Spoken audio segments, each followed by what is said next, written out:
Hello again, everybody, and welcome to a victorious Northside 9. It looked a little brutal because we didn't have losing 2 out of 3 to the Tigers on the bingo card with no Mize and no Scooble. Took one on the chin that happens in baseball. Cubs bounce back on the road. We got lots to talk about because these next 6 games are crucial as we take a look at the standings and see exactly where the Chicago Cubs are against a struggling Cardinals team. We're going to look into them. And we're going to get into these last 2 against the Pirates. Some nuggets and tidbits along the way. And the 2 latest trade rumors. Are they real? Is there validity to them? We're going to find out right after this.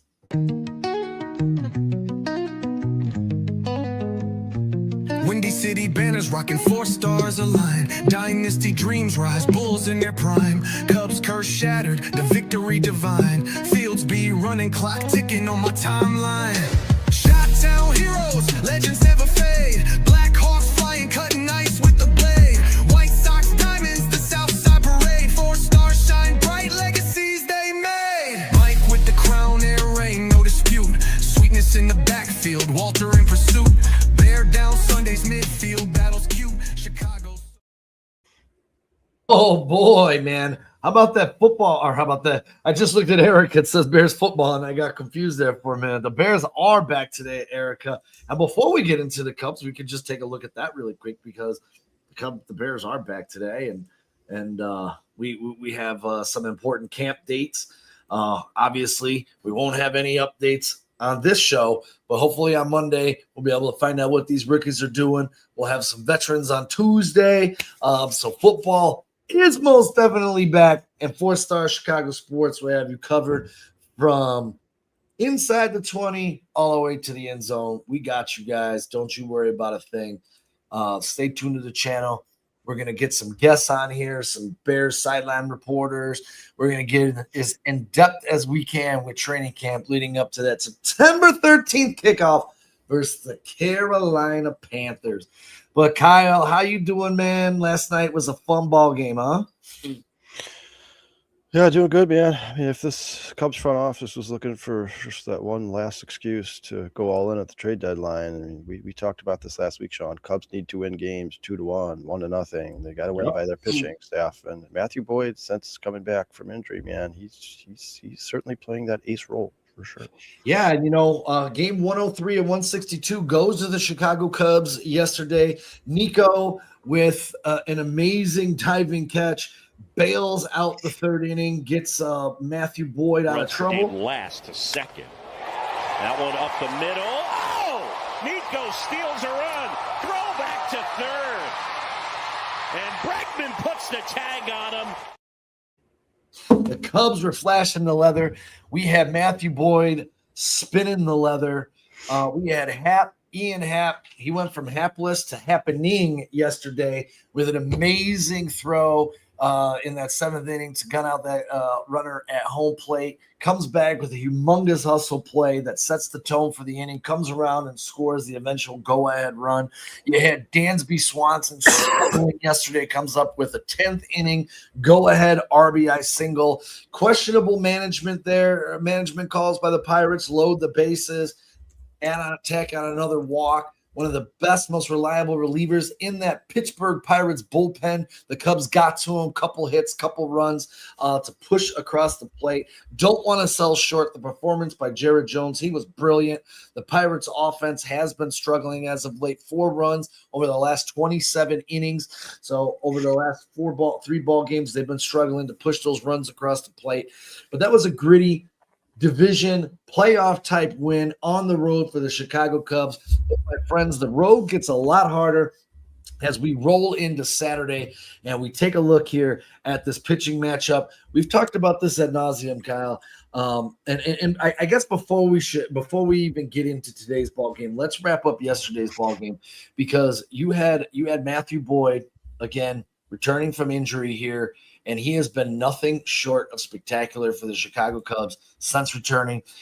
I would say the only thing I don't like on this scorecard, Kyle, are the walks, those 3 walks. I'd like to see those reduced a little bit. The bet in Vegas was under 5.5 strikeouts for Matthew Boyd. So if you were playing that card yesterday, You crushed it. You made yourself a couple of dollars, but that doesn't take away from the performance. And what Matthew Boyd has done, he leads the baseball in win percentage, minimum of 10 starts when he's on the bump. Zach Wheeler, Brandon Young, 1 and 2 on that list.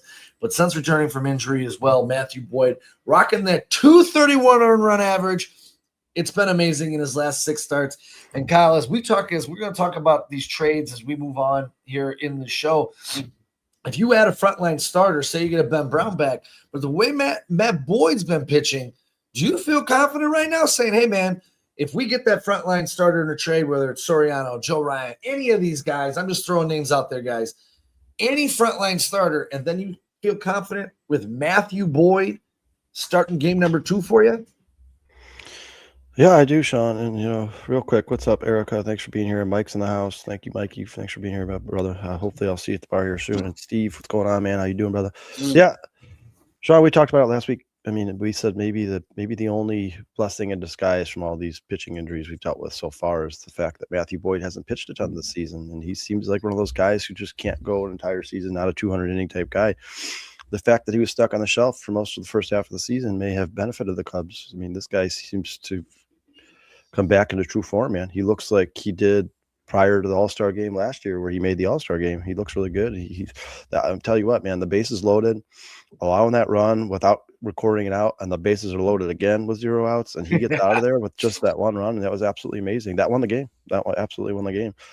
We talked about it, Sean. I mentioned it earlier. This team has to, in order for this team to win games, when you get to the playoffs, you're not going to score 10 runs. You're just with all the pitching you're going to face in the playoffs. You're not going to score 10 runs. You have to win by pitching.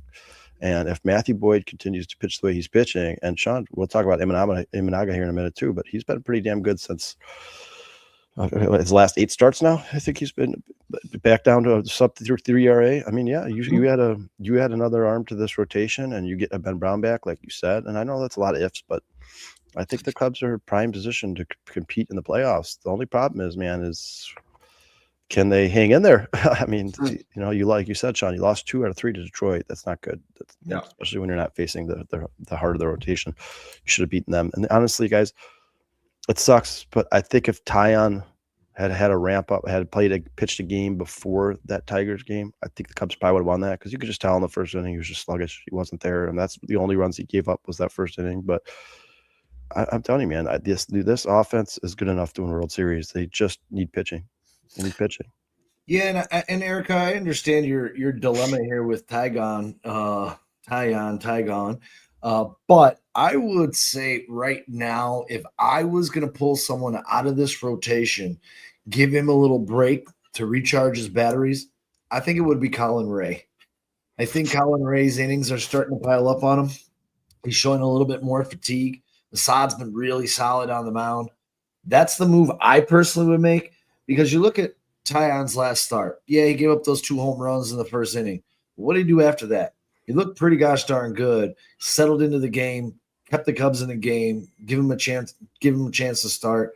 And I think if you can keep Assad in this rotation, keep him solid, keep him spinning the leather pretty well, then you can add Colin Ray to that bullpen. Now you got to bridge the gap guy in case anyone gets in trouble in the 4th or 5th inning, and you can bring him in, save your bullpen, get 3-4 solid innings out of Colin Ray.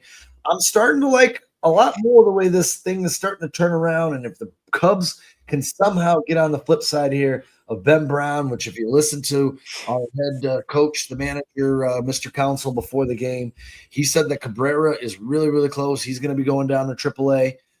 All signs have been positive over the past week for Daniel Palencia. He said Palencia has actually had very, very positive outcomes from his bullpen starts, and he's going to be headed to South Bend before he heads to Iowa. And I believe Cabrera was traveling with the Cubs to St. Louis to do a bullpen session, and then will ultimately end up getting a rehab start back in Iowa. So the team's starting to get healthy. But we're going to get into this because this 17-game stretch that the Cubs are on, it's going to define where they are. whether they make these moves. Well, they're going to have to make moves before the 17-game stretch is over. Let's be real. And it's going to start tonight because these next two ball games, you just gamed the game on the Pirates in the wild card standings. Here's your current wild card standings right now. Cubs holding that 3.5 game lead over Philadelphia. You got the Pirates nipping at the heels of getting into the wild card race, a couple games behind the Diamondbacks. Our next opponent, the Cardinals, only a half game behind them. So these next 6 games are super, super important. And Kyle, as you just stated, and I want to turn this over because tonight's pitching matchup is tremendously tough. We all know who Paul Skenes is. We all know what Paul Skenes brings to the bump and brings to his team every time he's out there. On very strange high 343 earned run average, been touched up a little bit throughout the season. You have Shota Imanaga here, who is his last 7 starts, as Kyle stated a few minutes ago, rocking that sub 231 earned run average. Look at that exit velo at only 84, which just means he's keeping hitters off of balance right now. Only 5 home runs allowed in his last 7 starts. We're going to take that all day long.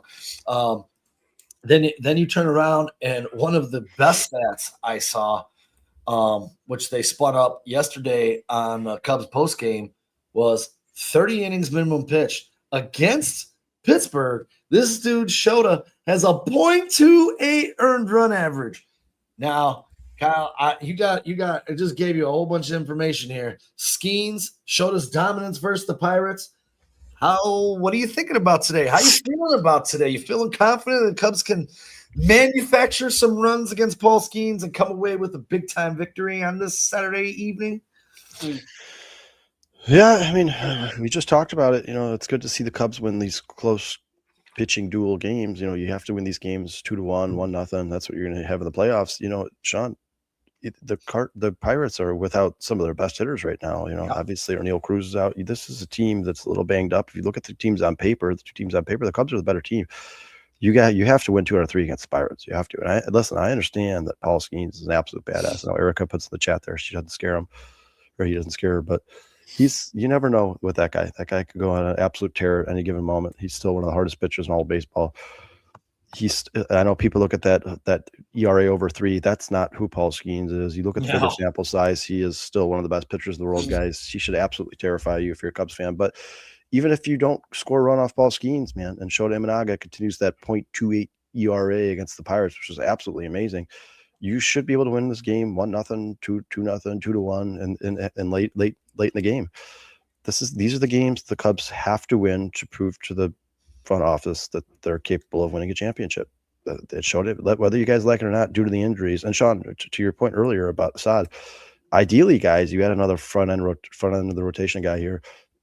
Both Colin Ray and Javier Assad should be in the bullpen for you. Realistically, you don't really want either of those guys starting. Sean, you said earlier, since Ben Brown was forced into the starting lineup and all these pitching injuries, we've basically lost that long inning relief guy. We really don't have one right now. You'd like to see Colin Ray and Javier Assad get back in the bullpen at some point. But yeah, when it comes to the Pirates, man, it's just no disrespect because I believe they're up and coming. Sean, you've been talking about them for the last year and a half now. You knew this team was going to be good at some point with that pitching staff, but the Cubs are still a better team.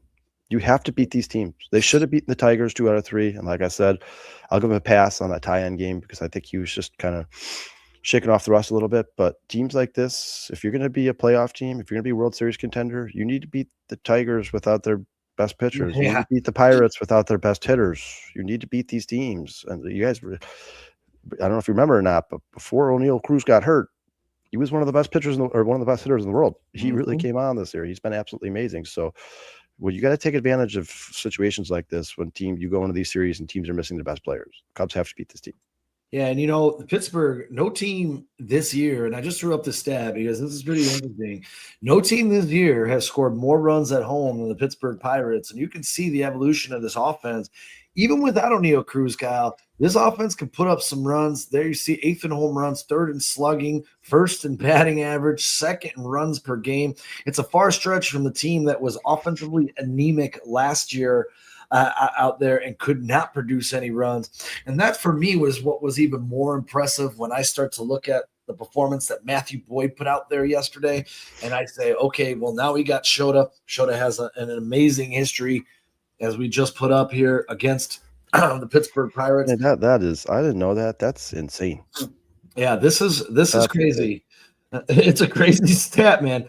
I've always been a Shota guy, and I love Shota Imanaga. I know he has his struggles, and there's people who are up and down with him.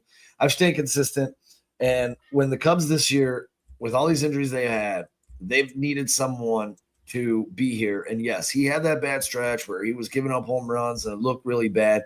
But if you take 2026 in totality for Shota Imanaga, he has been almost as important, if not more important, and yeah, I'm going to say it, than PCA, because where would this rotation be if they didn't have him? I mean, the Cubs are a losing team without PCA. So I just hope you understand what I'm trying to convey about how important Shota has been to this team, and another guy you want to throw in a nutshell. And I didn't really want to just throw him under the bus and say, yeah, let's get him out of here. But Colin Ray has been another one who's been, a ray of sunshine, a picture of consistency. He's starting to struggle a little bit right now. But again, Kyle, we've talked about this on the show many a times. This wasn't the role he was hired for. He's not the role he wants. They interviewed him. They asked him straight to his face, well, what is the ideal fit for you on the Chicago Cubs roster? He said, I like being that long inning relief guy. I think I have enough in the tank to come in and give him 2 or 3 innings here and there. But he never wanted to be a starter. And listen, Sean, you talk about Imanaga maybe being the most important player of this team outside of PCA. You look at the last 2 years in totality, Colin Ray might be the most important Cub. I mean, can you imagine the last 2 seasons without Colin Ray? Listen, even the games he's lost, where the games where he gave up against the Tigers, he gave up the home run. You guys, without Colin Ray, you would have had 20 bullpen starts over the last 2 seasons, or you would have picked up some more garbage off the waiver wire who has a 70 ERA and just basically been throwing out a guaranteed loss every single start. I understand that Colin Ray is not the best pitcher in the world, but for a guy who was asked to come to Chicago and be a long inning relief guy who's well over the age of 30 and probably doesn't have much left in the tank, Colin Ray, man, absolutely one of the most important Cubs over the last decade. I mean, this guy has been amazing. And honestly, Sean, even when you look inside the starts, look inside each specific start for Colin Ray, it's one bad pitch. It's one bad pitch. For the most part, Colin Ray, and he gets himself in trouble from time to time, but he's been really good at getting out of it. It's always just one bad pitch. And for a fact, Colin Ray wants that pitch back every single start. But no complaints with either Colin Ray or Javier Assad. And the fact that, once again, and I hate to harp on the Cubs for their past mistakes, but the fact that Jordan Wicks was even here at any point and Javier Assad was in AAA is absolutely a criminal by the Chicago Cubs. Because Javier Assad, even that last outing, Sean, against the Tigers, is 3 ground balls. Error by Nico Warner. I mean, they just absolutely made Javier Assad look terrible. It should have been 3 outs. It was 3 ground balls. Should have been 3 outs. He looked great. Sean, I've been saying this since day one. I know you agree with me. Since Javier Assad has joined the Chicago Cubs, guys, he's quietly been a pretty damn good pitcher. And it almost seems like he gets no credit at all from this fan base. Javier Assad, you can make an argument, has been just as important as the guys we just talked about. He's a guy when you are really, really hurting, your pitching staff's banged up, and you need somebody to come into the clutch. More times than not, Javier Assad's been pretty good for the Chicago Cubs. Yeah, and he's out there spinning the ball, getting out of trouble. He induces a lot of ground balls. I'm with you. The whole, and I remember we were texting each other when they decided to put Wicks up, and Assad was. We were just trying to scratch our head and trying to figure out what that move was and why they did it. Still doesn't make sense. Still doesn't make sense today, but it seems like they figured it out. I personally don't think we're going to be seeing much more Jordan Wicks at this point, especially if this team can continue to get healthy. I will tell you, PCA once again last night found a way to impact the game as we continue to ramp up the MVP talk. I know everyone wants to put Shota Imanaga, Shohei Ohtani as the MVP of baseball, but I was listening to the show the other day and I couldn't agree with them more. They said, "Isn't it getting boring having Shohei as the MVP every single year?"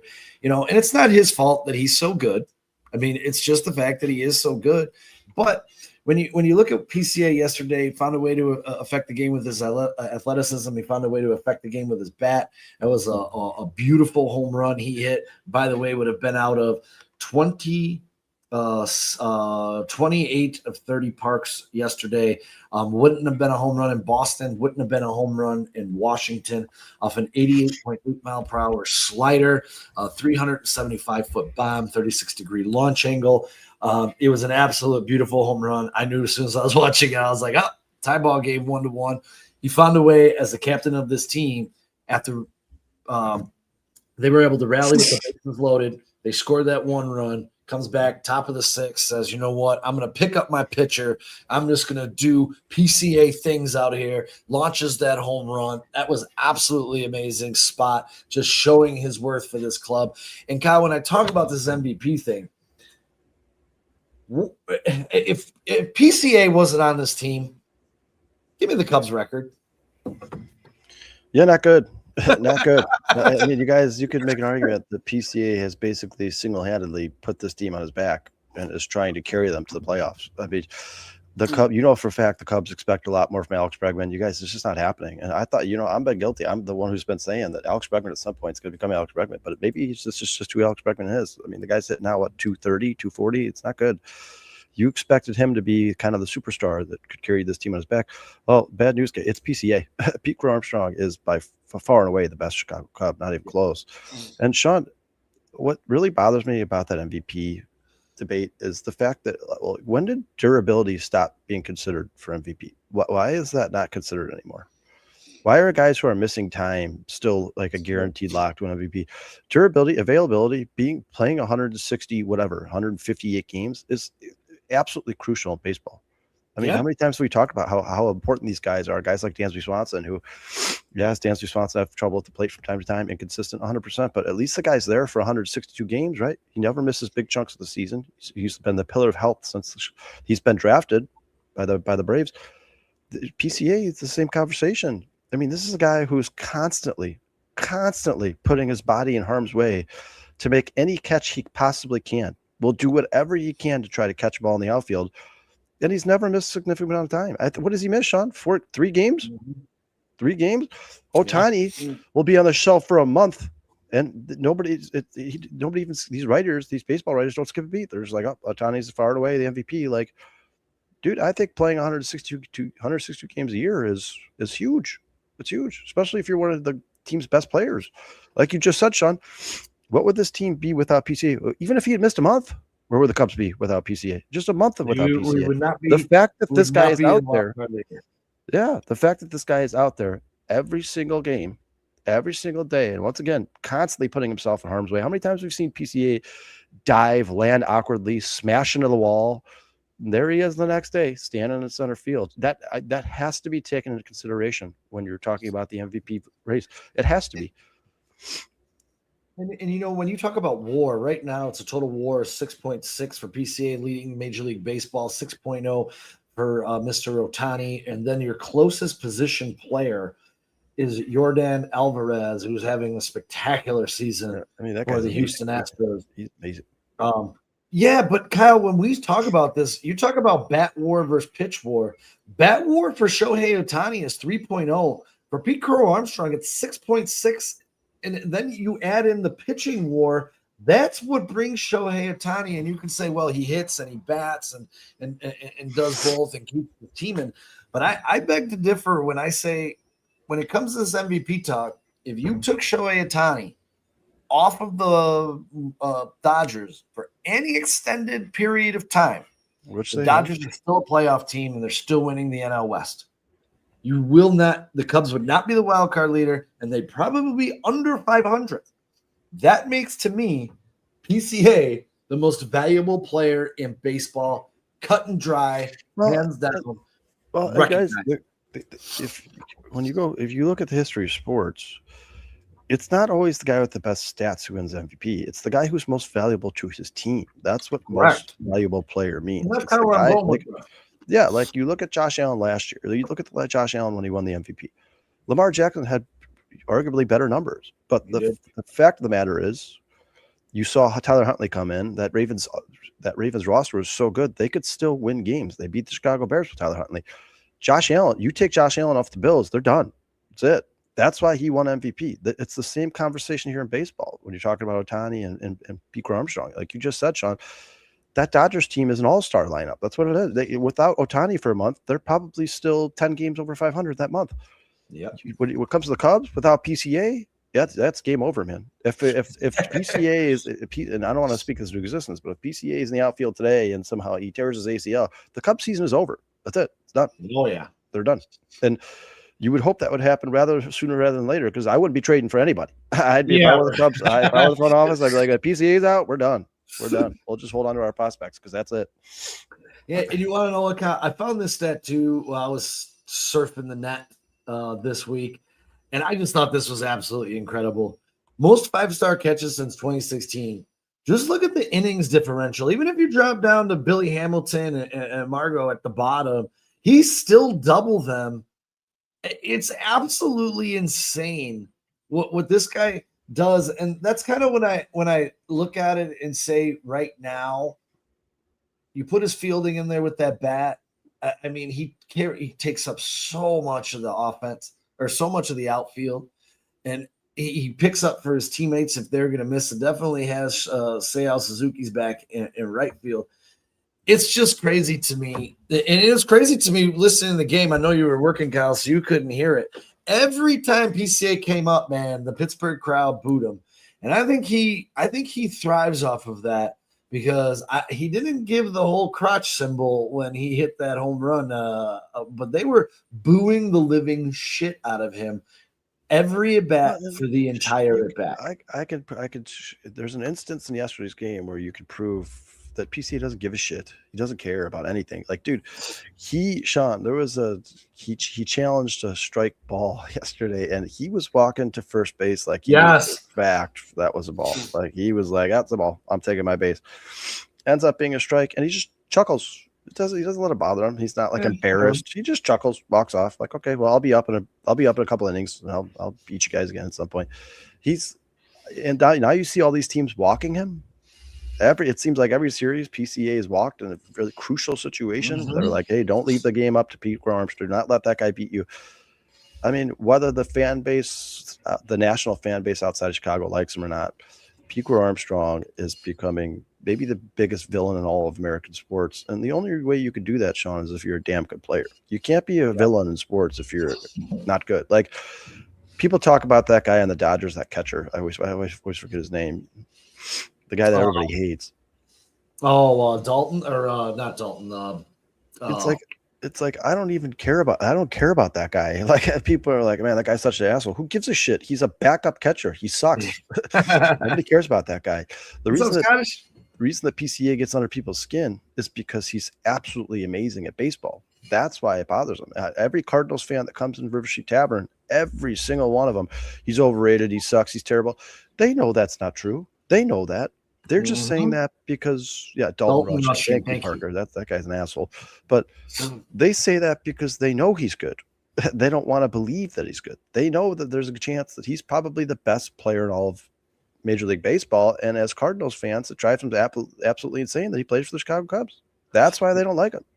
We want to know. Thank you to our chat here, Parker. Man, our chat's so intelligent, dude. You guys just have our backs when we have brain farts. Too. Really appreciate y'all. These guys, we can start getting some of these guys on the podcast, man. Yeah, no kidding, right? And listen, I'm not saying that Rushing is not a piece of shit. He absolutely is a garbage human being. I just don't. Why even mention his name? Like, that guy sucks. He's terrible. He's not good. As we move on, we got this Paul Skenes, and we're going to get our thoughts here on what we think is going to happen. And I did want to talk a little bit as we get into Skenes and we get into this guy who spun the ball against the Cubs so very well to roll out. And, of course, Kyle and I have talked about this ad nauseum. Every time we get into a series, we seem to get the front end of the rotation. That's going to happen against the Yankees, and then right after the Yankees, that's going to happen against the Dodgers. The Cubs have gotten it more than any team in baseball. The Cubs have gotten the best three in the rotation more than any team in baseball this year. I saw it on Instagram like 2 weeks ago. I told you that. They've gotten the 1 through 3 almost every series they've played.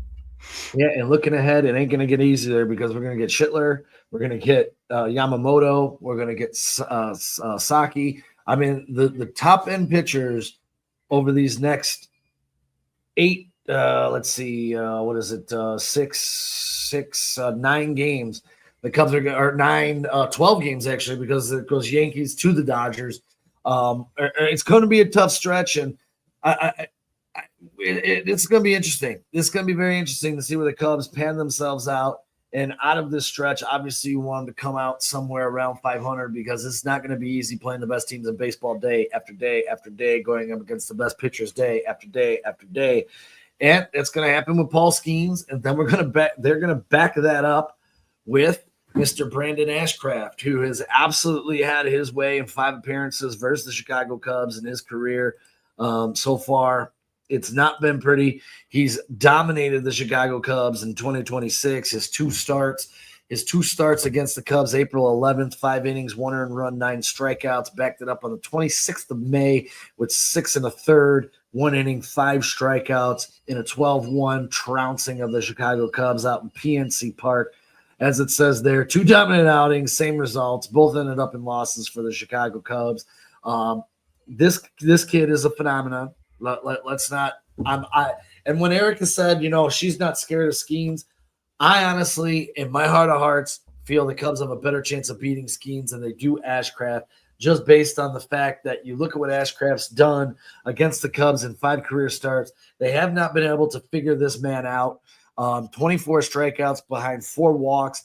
I wish I could have seen how many of those were looking or swinging, but again, that doesn't really matter. He's striking, comes out at a great clip in his 5 starts, and they're not getting on base against this man. So hopefully they can figure out a way. Next 2 games, you'll have Colin Ray that wraps it up against him. Sunday's game scares me, as I stated a little bit ago. The Pittsburgh Pirates will score the most offensive runs of any team at home in baseball. That doesn't set up very good for Colin Ray, who has struggled a little bit.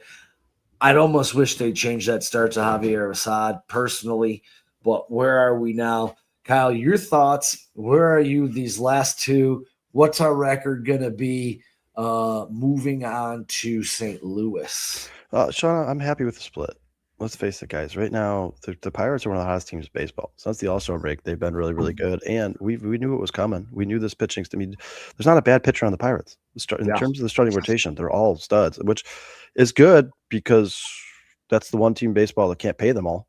So one of these guys is going to be available to the Cubs at some point, right? Especially, and but Kyle, don't forget, they're going to get rid of one, and they're going to bring up Seth Hernandez. Yeah, but I might be better than them all. They're going to get rid of more than one, Sean. You talk about Ashcraft, you talk about Jones, you talk about Skenes, you talk about Chandler. They can't pay. They can only probably pay one of these guys, right? I mean, and very often in sports and professional sports, teams commonly take players that have beaten them up. I think that's part of the reason why the Chicago Cubs are obviously Craig Counsell connection, but part of the reason why the Chicago Cubs are looking at a guy like Freddie Peralta. He's pitched so well at Wrigley Field. Wouldn't surprise me at all if one of these guys ended up being a Chicago Cub one day. But yeah, when it comes to the series, man, you just got to split. You got to split. And listen, I know that is my mistake. Really quick, it's Tyon on Sunday. I had my notes written down wrong. Sorry about that, everybody. But it'll be Erica's favorite pitcher. I know Erica says to be the best, you got to beat the best, right? You got to be good pitching. But when you go into a series like that, man, with those 3 guys, you talk about Jones, you talk about Ashcraft, you talk about Skenes, to win 2 out of 3, I think is great. I agree. That's a statement. That's a statement. You're making a statement to the league. Like, listen, we're on one of the most banged up pitching staffs in all of Major League Baseball. We can still beat the best pitching staffs in Major League Baseball. That's a huge plus for the Cubs, man. And Sean, when we talked about these series earlier, when we were looking at these upcoming series last week, we said take 2 out of 3 from the Pirates, right? And we said split, at least split with the Cardinals. But with the way the Cardinals are playing right now, and we'll get into it, but you should be looking for more than a split. Yeah, it's been awful. And yesterday, you always say when you get these good pitchers, try and work the count, see if you can get into the bullpen. The bullpen for the Pirates, 440 earned run average right now, 21st 448, 21st in MLB power rankings. Cubs have moved actually down that list to 14th at a 404 earned run average, a 131 whip, a 140 whip coming out of that Pirates bullpen. Right now. The Cubs are 14th with Ferguson and Thornton, Hollowell. 404. I looked it up honestly about an hour before we went on the show because I wanted to get the stats updated, and that's what it came. I will say this because they do have last 7 days. The Pirates bullpen's been really good, rocking a 292 earned run average. That didn't show up last night as Johan Ramirez, one of the most effective relievers in that bullpen. The Cubs got to him, were able to get out of there. Another favorable thing that was favorable, looked like for Matthew Boyd, is the Pittsburgh Pirates have struggled against left-handed pitching. This year they have a 243 batting average versus left-handed pitchers. The last 7 games, though, against left-handed pitching, a 308. Their last 10 games, 328 against left-handed pitching. So maybe they're finding it out just a little bit, but it didn't look that way going up against Matthew Boyd yesterday, and hopefully Shota and Imanaga can keep them off kilter today, keep that score down low. Because, Kyle, if I were to say today Shota has a bad outing, gives up 4 or 5 runs over the first 4 or 5 innings, do you feel confident the Cubs are going to win this game, or Paul Skenes settles in and just shuts the Cubs down? Well, first and foremost, guys, Paul Skenes, like I said, I know Erica said just he doesn't scare me. He should. I mean, first of all, every player in sports is better at home.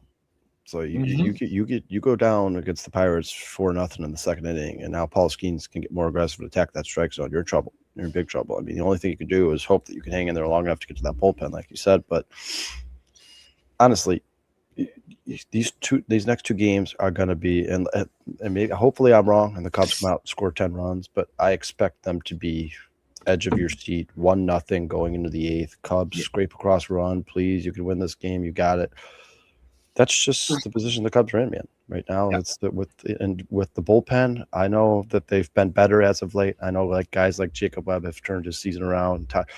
Hallowell, I hate to poke fun at him because he's been amazing, and you just didn't expect these names to be on the roster at any point this season. But the guy's been absolutely just once again. Craig Counsell and Jed Hoyer bring this guy up who probably didn't expect to have significant amount of playing time this season, and he's been absolutely amazing for the Cubs. Sean, I'll say this. The further into the season we get, the more the Cubs continue to win, the more we find these names, these guys we've never really heard of. And obviously we've heard of Hallowell. He spent some time on the Major League roster last year. But the more the Cubs bring these guys here and they continue to pitch well and these Cubs continue to scrape out wins, the more impressive this team would have been had they stayed healthy. I mean, dude, if you can win these games with Hallowell and Ferguson and Rollison and Thornton and David Peterson and Assad and Ray, can you imagine how the potential of this team if they had been healthy all season? If you're talking about a rotation that consists of Cade Horton, Justin Steele, Edward Cabrera, Matthew Boyd, Shota Imanaga, Tyon gets pushed into your bullpen. You still have Colin Ray and Assad there. Daniel Palencia is back there. Riley Martin's back there. I mean, as much as we've harped on the Chicago Cubs in this front office, it seems to me like they put together a pretty damn good baseball team. They did. They're still here. You guys, they're still here. They're still fighting. This might be one of the most resilient sports teams I've ever watched in my entire life. I do want to say I will hold them accountable because, Kyle, you and I were both on this train early in the season before Cease got signed, that this was the guy that we wanted a return to the Chicago Cubs, rocking that 240 earned run average, 155 strikeouts, behind 45 walks on the season, All-star starter. All-star starter. He would have made all the difference in the world with everything that's happened with the Chicago Cubs this year. It'll be, for me, no matter what happens with this team and no matter what the success we have, for me, that was the biggest swing and miss of the 2026 offseason for the Chicago Cubs. It was a guy that, Kyle, you and I were pounding the table, man. Just go get this guy, high strikeout guy, can eat up innings. This was the guy that we wanted, and unfortunately, Cubs are sticking around even without him.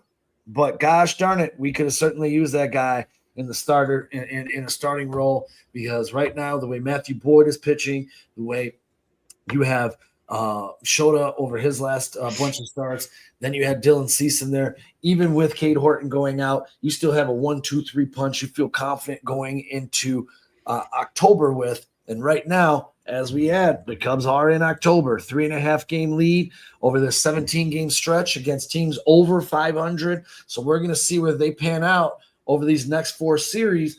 And as we flip the script here, we're going to talk about the St. Louis Cardinals, our arch rivals, the stupid Cardinals from St. Louis, struggling just a little bit. Team earned run averages down. Bullpen earned run averages up over the last 21, 8-13 over that last 21. And then when you start to look at that team batting average, the team batting average was around 250, I believe. I forgot to put it on the graphic, my bad.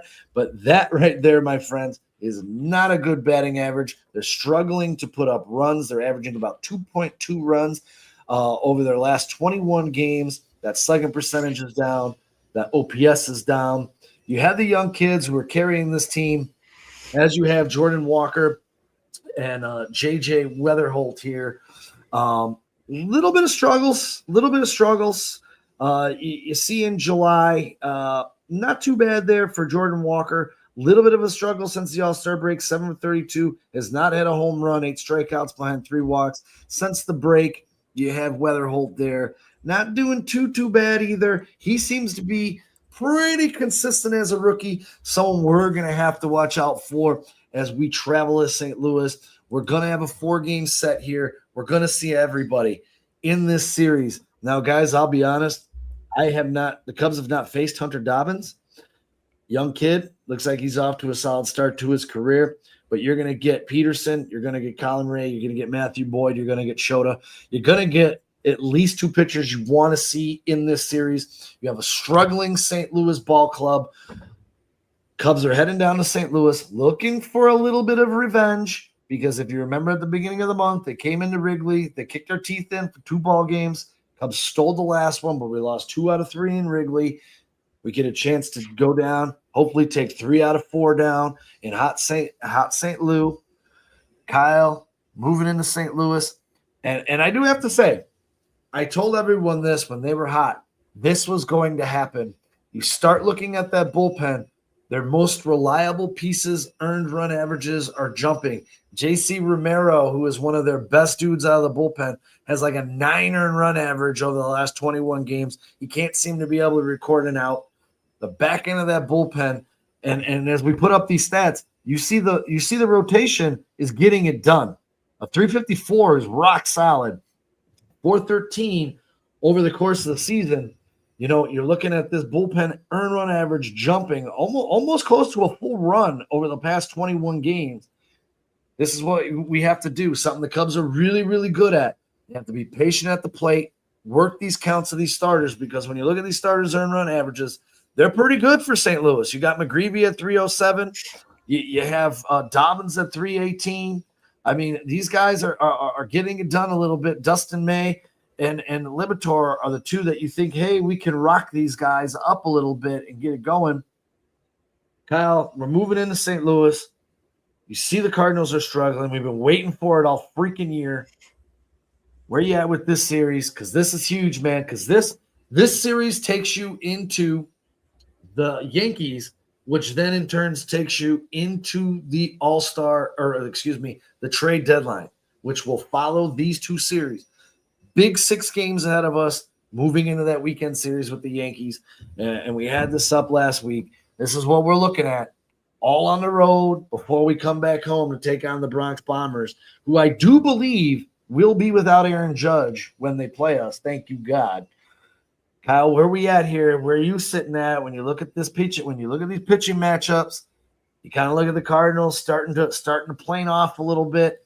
Jordan Walker cooling down just a little bit. 219 since the All-Star break. 7 for 32, striking out a lot, not taking as many walks as he was.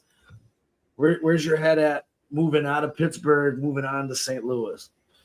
Well, first and foremost, what's up, Timid?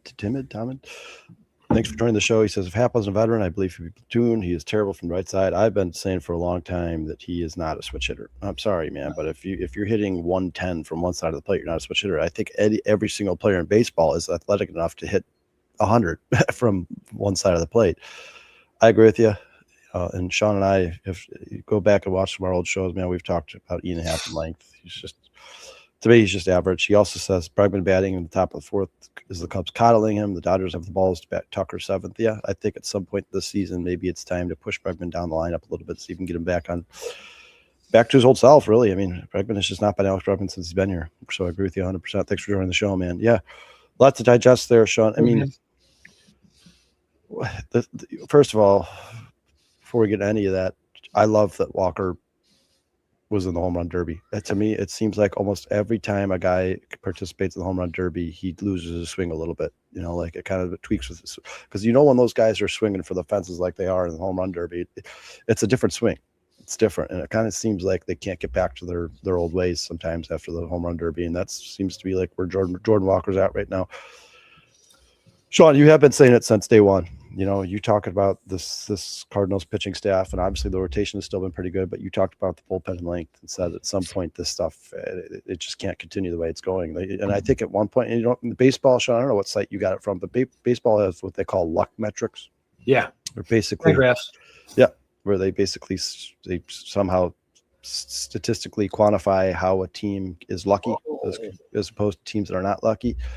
And the Cardinals were at the top of the league in terms of good luck, and it seems to be falling off a little bit here. And it's good because honestly, when you look at the team on paper to start the season, man, nothing jumps off the page at me. I don't think the St. Louis Cardinals have all that great of a roster. I really don't. And listen, obviously they have a lot of guys who are up and coming, guys who look like they're primed to become stars. You talk about Walker, you talk about Weatherholt. Those guys are damn good players, and I think they're going to be good for a long time. But in totality, the team's just not that great. I expected this a long time ago. I expected the St. Louis Cardinals to go through their struggles months ago. Fortunately for the Cubs, it's happening now, right before we play them.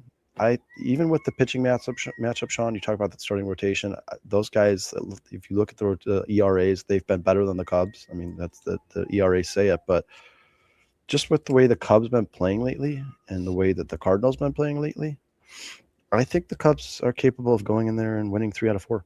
I do. And I know it's tough to say, especially when you're playing at somebody else's house, but obviously David Peterson scares the shit out of me against the Cardinals because they absolutely destroyed him the last time they played him. But I think a lot of those games are probably there's going to be a lot of scoring. I think there's going to be a lot of runs scored in St. Louis. I think it's going to be a very offensive series. But I think if you can win the Imanaga start and the Boyd start, all you got to do is take one of the other two, right? Yeah. That's all you got to do. And you're talking about your arch rivals. You're talking about a team that's right behind you in terms of the wild card race. These are the teams, once again, you have to beat. And the Chicago Cubs, even on paper, even with the injuries they've had, I think they're still probably a better team than the St. Louis Cardinals. They should go in there and beat them 3 out of 4. You'd love to see a sweep. Obviously, that would be the best case scenario. But once again, when you're playing at somebody else's house, man, to take 3 out of 4, 2 out of 3 is a win. I'll take it all day, every day. So I'm going to take them to lose first game of the series, Sean. No disrespect to David Peterson, because for the most part, guys, since the Cubs acquired David Peterson, he's been great. Another great move by the Chicago Cubs organization when they made it. A lot of people laughed at him, but outside of that one start, he's been really good. Been solid. But just the nightmare, the bad memory of what was that Cardinals game. I mean, wasn't that the game after we won like 23-2 or 23-1, and then they went out there and scored 17 on us. Yeah. I'll take them to lose game 1, but I think I'm going to take them to win the other 3, Sean. They should come out of St. Louis 3-1. It is crazy because that did balloon, because we talked about this before his last start, that Peterson was better against Milwaukee and St. Louis has had his number. Those stats held true, and Bruce just put up here 0-1 with a 1350 earned run average in his last 3 outings versus St. Louis.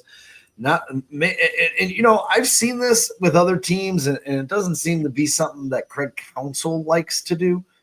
But maybe you recognize that and say, hey, you know what? We'll throw Javier Assad in here. Peterson, you take a little extra rest. Maybe bridge the gap. Maybe he doesn't start the game. Maybe he comes into the game. But you've seen this with other teams. It doesn't seem to be like something that Craig Counsell likes to do. But when you're in the heart of a race, and these games are so important, when you say the Cardinals are 2.5 games out of a playoff spot, only 1 game over 500, far cry from when they were 13 games over 500. Wheels are falling off a little bit, but they're still there, and the threat is still there. And when I really look at, St. Louis, I think they're dangerous enough to beat any team on any given day, and they're not a complete trustworthy team, but the offense is streaky. The bullpen isn't reliable. The margin of error becomes extremely small for them, So with the Cubs having this trip and this opportunity, they have to take advantage of this because this Cardinals team appears to be vulnerable right now. Push them a little bit further back in the division, push them a little bit further back in the wild card. And guys, we all know this is like the Bears playing the Packers. We hate this goddamn team. There's nothing we like to see more than to bury the Cardinals. Maybe this puts a fork in them, and they're like, oh, Cubs came into St. Louis, came into Busch, kicked us in the teeth. Season's over. Maybe the team gets a little depressed. But we have Parker and Erica in the chat. They think Cubs are going to go 1-3 down in hot St. Louis. Not so hot for the Cardinals right now. I'm going to go the opposite. I'm going to stick with Kyle on this one. I'm going to take the Cubs to take 3 out of 4. And I'm with you. I think they win the back 3 that David Peterson start because he hasn't been able to prove it to us that he can beat St. Louis, not only on the Cubs, but also on the Mets. Maybe they get to him in that game, but then the Cubs bounce back very well and take the last 3, push them a couple more games further back in this wild card race. Is it just me, and I'm not saying that Parker or Erica are guilty of this, but I think there's just a lot of Cubs fans out there that have bad memories of last year. Like, it almost seems like Cubs fans are waiting for this offense to get into a lull. And listen, I know over the last week, they've had some bad games, but guys, they've also played some really good pitchers, really, really good pitchers. You expect that, right? That's what happens when you play the Paul Skenes or the Jones of the world. You have to win 2-3, 3-4. The Cubs offense has still been really good. And, people were expecting, and I don't want to once again speak into existence, but people keep expecting PCA to go through this wall. Listen, is he as hot as he was a month ago? No, but even his lulls are becoming very short-lived. Yep. I just think that this Cubs offense is going to continue to find ways to hit the ball. If it's not PCA, it's Suzuki. If it's not Suzuki, it's Busch. If it's not Busch, it's Swanson, even for 2 weeks. Bregman, I know Bregman hasn't been – his average hasn't been great, but guys, he is starting to hit for more power as of late. Like, this offense is just tough to beat, man. And Sean, like you said, I mean, they still lead the league in walks, which is huge. We don't talk enough about that on the show, and the national media doesn't talk enough about it. The Cubs just make it hard on the start opposing pitchers. That's what they just make it hard on you, man. Even if you do strike them out, it's after like 9 pitches.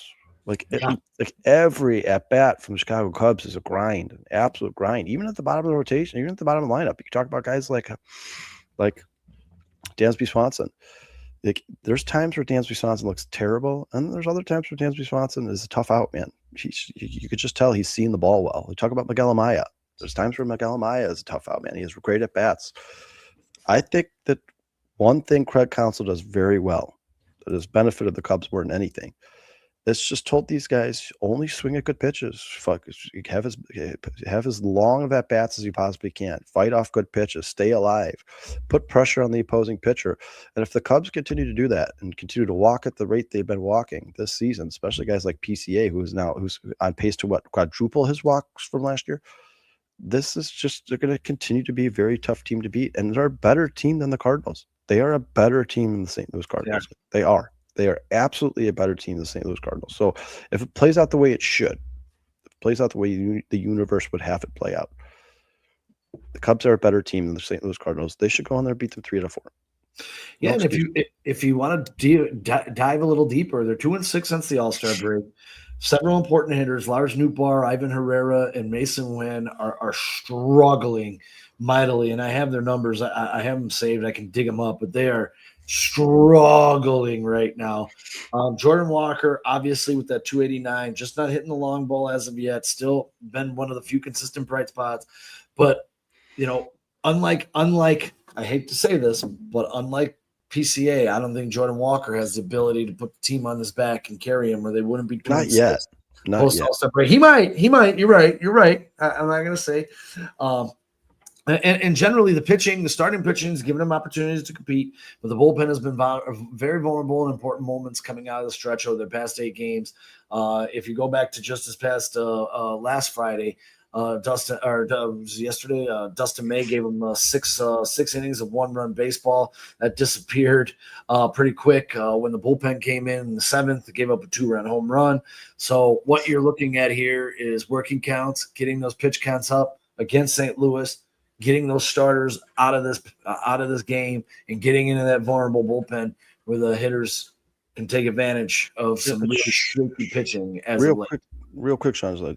Erica says, "Why have the Cardinals owned us this year so far? If that's the case, well, Erica, baseball is a very fickle sport. So it's not the best team doesn't always win, and it's more common in baseball for the better team to lose than any other sport because you play so many games. There's so many different pitching matchups. Certain guys struggle with certain pitchers, but realistically, if you look at two teams on paper, one's better than the other. At the end of the day, that team should prevail. And right now, like it's sometimes baseball is all about timing. It's just about when you play that team.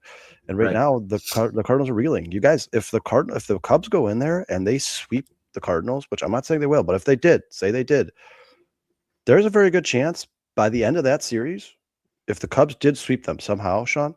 Oh God, that would be the Cardinals would be last place in this division because Cincinnati's been playing better. They've had a couple of huge wins here as of late. Pittsburgh's certainly been Cardinals right now. Pittsburgh's certainly been playing better. You guys all know this since the All-Star break. Pittsburgh's been one of the best teams in baseball. There's a very good chance that after that Cubs-Cardinals series, the Cardinals are in last place in the division. And Sean, that's how you and I had it playing out when the season started because the Cardinals team's just not that good. They're really just not that good. You look at the pitching, it's just not that good. I don't think the Cardinals expected to be this good this year. I think the Cardinals kind of looked at this as like a stepping stone year. And then next year, they're going to go all in and find some better pitching, find some better bullpen help. But at the end of the day, when you look at these teams on paper, you look at the pitching staffs, rotations, obviously the Cubs have been dealt with massive injuries, but still they have the best offense of any team in the NL Central. If the Cubs go in there and sweep them, this division is starting to play out like we thought it was going to play out to start the season. And once again, guys, if the Cubs didn't deal with as many injuries as they have, they're probably winning this division. Yeah, I agree. 6 games behind the Brewers right now, and they've lost 5 of their best pitchers. They lost their closer, one of the most badass closers in all of baseball, in Daniel Palencia. They lost one of the best pitchers in the world, a very small sample size, in Cade Horton. Justin Steele, who was, by all accounts, their ace before Cade Horton got here over the last 2 or 3 of the last 4 seasons, gone. There's a very good chance if the Cubs didn't sustain this many injuries, 41% of the pitching staff wasn't on the shelf, they're probably winning this division. But I'll say this, for as much grief as we've given this Cubs front office, you guys, the offense is starting to look like what they told us it was going to be. And remember, guys, that's without Moises Ballesteros, and I think they thought he was going to be a huge part of this team. I think they thought Moises Ballesteros was going to be a 300 hitter who was going to have somewhere around 90 RBIs, and it just didn't work out that way. But once again, Matt Shaw. I mean, the injuries for the Cubs have been absolutely asinine. If you get Matt Shaw, Moises Ballesteros back healthy, and Michael Conforto continues to do what he's doing, you're talking about what could be the best offense in all of baseball. The best offense in all of baseball. I love you, Erica, but we can't harp on the bad things when we continue to look at where this team is based on everything that's happened. I mean, we're in the wild card league. We have one of the better records in baseball for everything that's went wrong. And here I've taken my time to clown Jed Hoyer and just said the biggest mistake was not signing Dylan Cease. I think another big part was not getting another high leverage reliever in this bullpen to set up to get to Daniel Palencia, leaving all of your faith in Hunter Harvey, who is consistently been hurt throughout his career. But at the same time, as we sit here and look and say, holy crap, man, Cubs are 13 games over 500, leading the wild card right now. We can't help with more injuries than any team in baseball. With more injuries than any team in baseball, they're still number one in the wild card. They're still 13 games over 500. It's crazy. They're still one of the top scoring offenses in all of baseball. They've duct taped this pitching rotation and bullpen together once again. You guys, Erica, if I told you to start the season, hey, you know what? By come July, our bullpen's going to be Ferguson, Thornton, Rollison. The Cubs fans would have been like, oh, then this is a lost year. It's over. It's done. If those are the guys who you're going to be pitching Jacob Webb's going to be your absolute badass closer, the guy you come in when you need 3 outs and you cannot give up a run. Every Cubs fan in the world would have, and oh yeah, by the way, you're going to do it all without Cade Horton. You're going to do it without Justin Steele. Edward Cabrera is going to be out most of the year. The guy that they would consider their biggest addition in the offseason, Edward Cabrera, who they were like, oh, I know he hasn't been great. He's 3.5 ERA in Miami, but he's going to come here and be amazing. He's going to have 2.5 ERA. That hasn't worked out. Alex Bregman, who by all you guys go look at the numbers from last year, he was a damn good player. Is he a superstar anymore? Is he the MVP, Alex Bregman? No, but look at his numbers last year. He played 120 games last year, Sean. He had 20 home runs. I mean, so on pace for 30. I mean, and when it comes to guys like Phil Maton and Sean, you and we've had this conversation a million times. Bregman as well. Guys, I understand that you're not paying them for what they did. You're paying for what you expect them to do. But Sean, who would have guessed that Phil Maton just became one of the most useless pitchers in all of baseball? You can't predict that stuff. He had one of the best changeup curveballs in all of baseball over the last 5 years. With the most, I think didn't one of his pitchers have the most rotation of any pitch? It was curveball. Yeah, of any pitch in Major League Baseball. He had the most rotation. It was almost impossible to hit. He comes here, he can't, for some reason, he can't pitch that pitch anymore. That's stuff you can't predict. All you could do is roll with the punches, right? I'll say this. You could say what you want about Chicago Cubs. You could say what you want about Craig Counsell and Jed Hoyer. And listen, I've given them just as much grief as anybody on this podcast and this chat in the world. But they just continue to prove to the Chicago Cubs fan base that no matter what happens, they're the most resilient front office and organization in all of baseball. They are absolutely amazing at finding these little diamonds in the rough. God, you guys, Ryan Rolison's been amazing. This guy was a free agent. He literally, Trent Thornton, the guy was sitting there for any team in the world to sign. Jake Ferguson, these guys are all sitting here. Any team in the world could have signed him. The Cubs did. They brought him here, and they're better than they've ever been in their entire career. That's test. You got to give credit where credit is due, guys. You have to. And I really, really hope that our chat isn't right, because when you look at where the Cardinals have been, and we're going into St. Louis, it's never easy to win on the road. But if you take out that 11-run game against Atlanta and that 17-run outburst against our very own Chicago Cub, you remove those two explosive games, the Cardinals are averaging 3 runs per game in the month of July. The offenses totally fell flat on this team. They, a 222 batting average, 292 on base percentage, 349 slugging percentage, 641 OPS. And that's 88 runs this month. But again, you take out those 2 big games that they had, and this offense, I find it hard for me to look at it. And it just take last night. If you go inside that box score last night against Cincinnati, they were held without a hit to the 5th inning.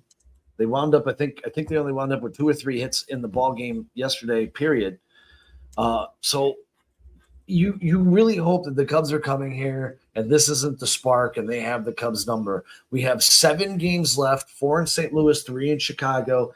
Out of those games, I expect the Cubs to be 5-2 versus this team that's winning 3 in St. Louis and sweeping them back in Wrigley, or maybe 2-2 here and sweeping them in Wrigley. I expect the Cubs to have a better team when we play St. Louis in Wrigley I think we play them in about a month, if I remember correctly, in Wrigley. So I don't know, man. I just can't see this team all of a sudden who's struggling against okay teams coming in, and the Cubs are all of a sudden what sparks them to be good again. It is a rivalry. You do come in with a little extra angst when you play the Cubs Cardinals. I mean, you feel it with the fans. We hate each other, blah, blah, blah, blah, blah. But the players got to go out and perform. And the way Matthew Boyd's performing, the way Shoda's performing, you really hope that those will carry into St. Louis as your 2 front-end guys that you're trusting right now. You don't know what you're going to get out of Peterson based on history. It don't look good. So Colin Ray, little streaky. But I think the Cubs bats will, like Kyle said, this is going to have to be maybe an offensive series where the bats pick up the pitching, who we think this series is going to be pitching against Pittsburgh, offense against St. Louis, win games however you can. Just keep that 4-game lead that you have here. And that's what as a wild card. You guys, that's what good teams do. They adjust to the team that they're playing. So right now, for instance, you're playing the Pittsburgh Pirates. You're playing one of the best pitching rotations of all baseball. So you have to go in there and you have to scrape runs across home plate, right? You have to win 1-0, 3-1, 2-0, 2-3. That's how you have to win games against the Pittsburgh Pirates right now, especially when they're missing their biggest bat, O'Neal Cruz, a guy could do some major damage to you. The fact that he's out is a blessing for the Chicago Cubs. Now they know they could probably contain the Pirates offense, and they just have to continue to try to win games by playing small ball. When you play the Cardinals with the way their pitching staffs, but the bullpen in particular has been playing, the Cardinals are capable of scoring runs. So what you have to do, as Sean said earlier in the show, you just have to put up good at bats against the starting rotation, get those guys out of there, because they've all been pretty good for the Cardinals this year. And honestly, guys, I think at some point those guys, maybe not McGreevy, but some of those guys are going to start to fall off as well. Because if I had given you guys this Cardinal starting rotation to start the season, you'd be like, yeah, they're going to suck. They're terrible. You don't even know who half these guys are. They will start to become who they actually are.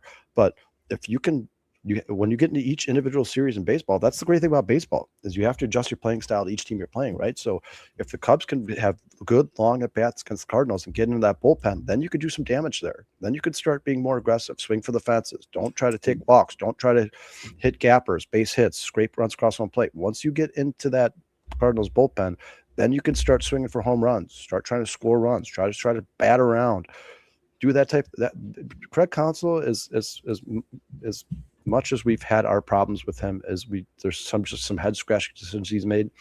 He is very good at situational baseball. He knows the team he's playing against. He knows the best way to beat them. He knows how to coach the Chicago Cubs players.